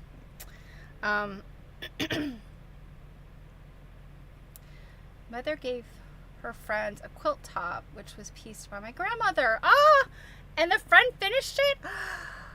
What an amazing gift! Wow. Oh, that is so cool. Congratulations. So what kind of pattern is it? Or like what are the colors if you don't know the pattern? You have to send a picture of it, Druid. That is very cool. You know, I only have a handful of things that I know my grandmother's made. Yeah. Oh, she embroidered a message. Oh my gosh. That's so cute and sweet. Justin, okay, Justin plates. That, oh my goodness, that's priceless. To be able to have something made, and that she embroidered a message, and I'm hoping the message also contained like some history, because you got to add that if it doesn't, that it's your grandmother's. Mm-hmm. Oh my goodness, I love Justin plate. That's very like, the grandmother's fan, and Justin plate. That's just like very 1930s, early 20th century.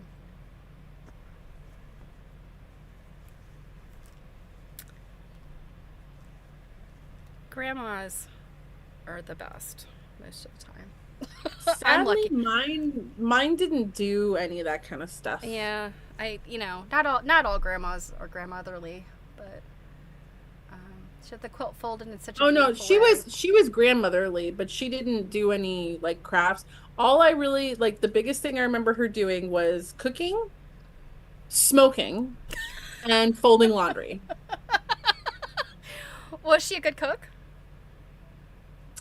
I don't remember a lot of what she made, but in the family, the big deal grandma recipes were apparently her fried chicken that I don't remember.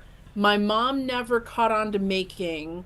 Apparently my aunt Pam, who is still alive, knows how to make it, but I've never had it from her. And the other thing that I did learn how to make, and I am now the only one in the family that can make it, is her potato salad. Okay. And fried chicken and potato salad go very well together. They do. My grandmother, my dad's mother, oh, she could make fried chicken like nobody's business. And Yeah, cue the food talk. Cue the food talk. Cue the chicken sandwich. You know it's coming. I'm thinking, it might be a Chick-fil-A night or a Dave's Hot Chicken. Oh my gosh, I didn't tell you guys about Dave's Hot Chicken in England, did I? You had Dave's Hot Chicken in England? There was a Dave's Hot Chicken in London, and it must have just opened. I thought I was going to be brilliant and go over there and get, because we had done our downtown thing, and we were on the bus going back, and I saw a bunch of different restaurants. So I was like, ooh, that looks good. Ooh, that looks good. And I knew we were on our own for dinner, and I knew my mom was tired, so it was going to be the kind of thing where we were probably not going to meet, our other travelers.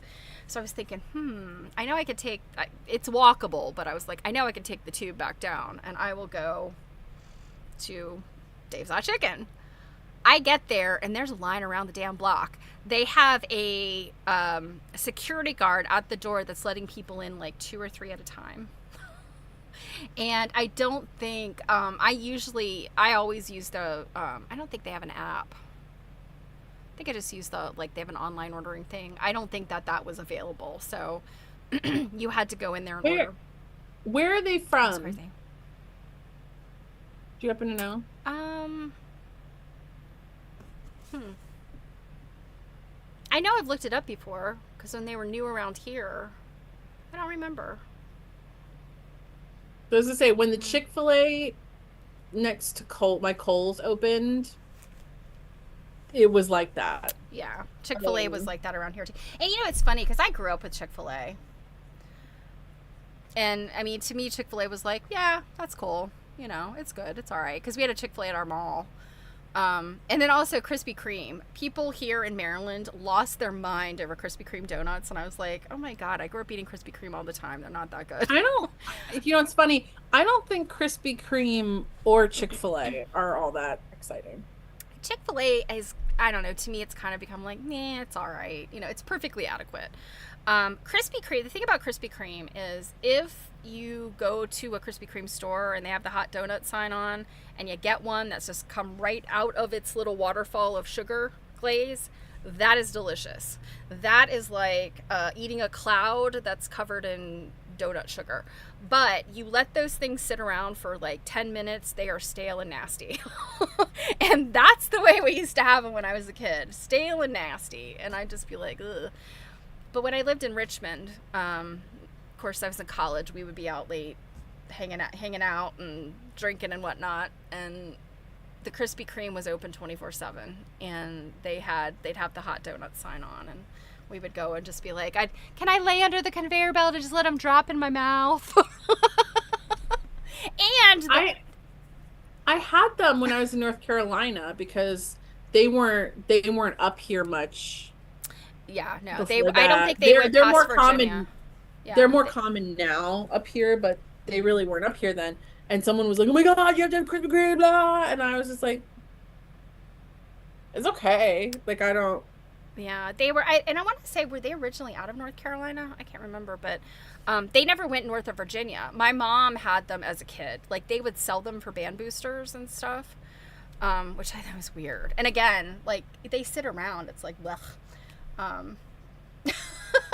My motto, I'll be around like yesterday's donut.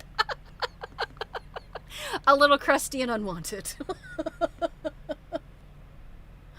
Oh my goodness.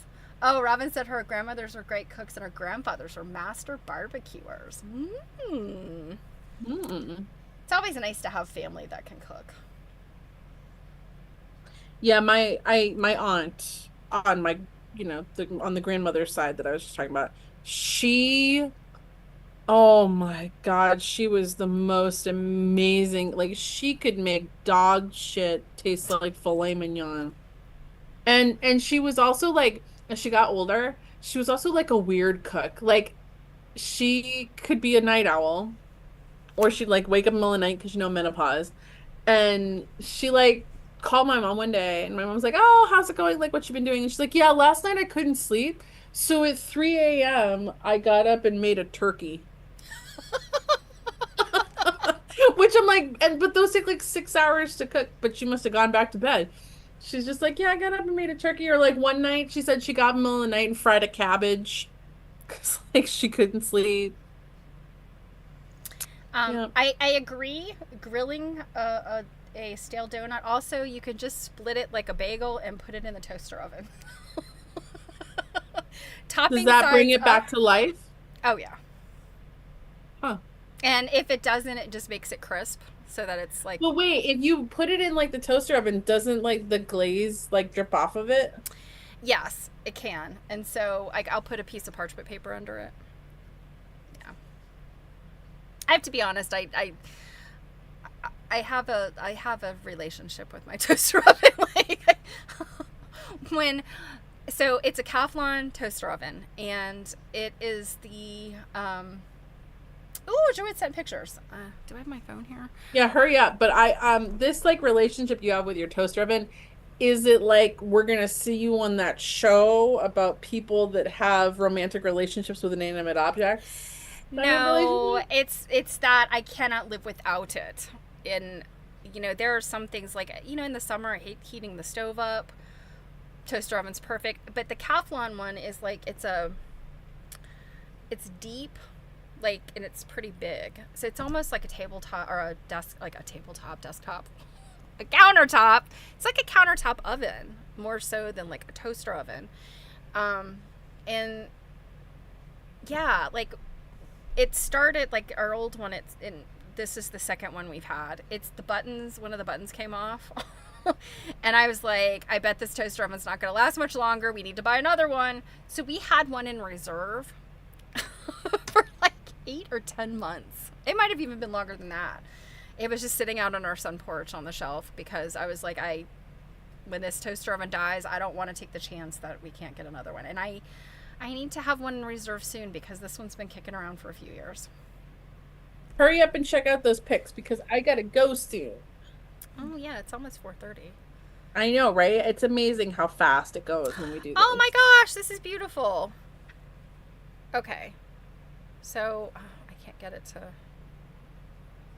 turn, but this is so lovely how hopefully you can see it on my phone. Oh, no.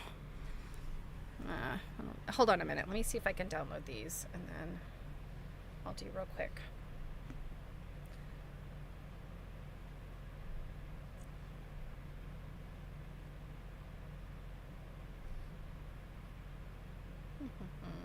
Now the question is where they download to.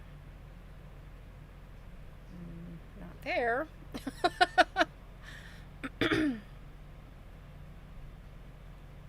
Not there either. Okay.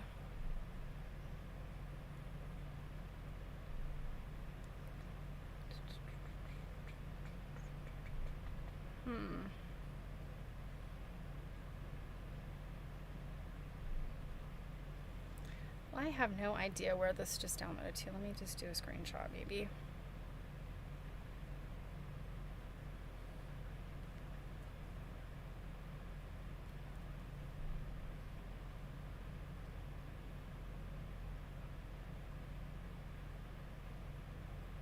This is truly so lovely, what this friend did.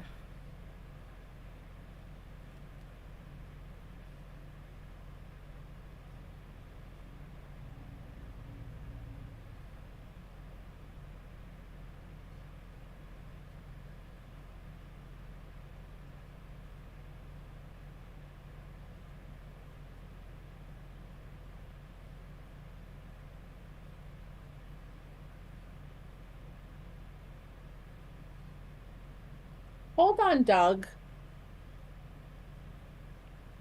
My brother just said it's so hot at his condo that his old laptop literally melted.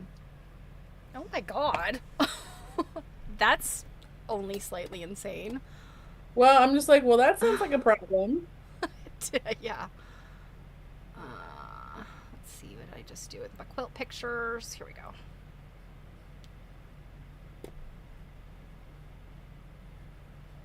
Okay.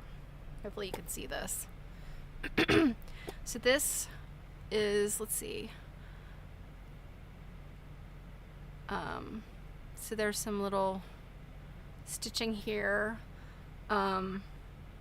This looks like it's some kind of cutout. Is that paper or like a wooden cutout? I don't know. And then a lovely bow.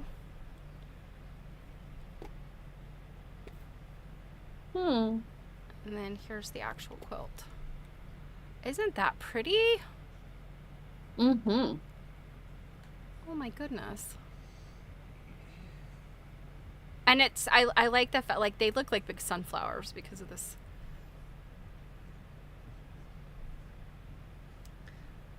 Yeah, sorry, Druid. I zoomed out quickly. I hope I hope I didn't reveal that.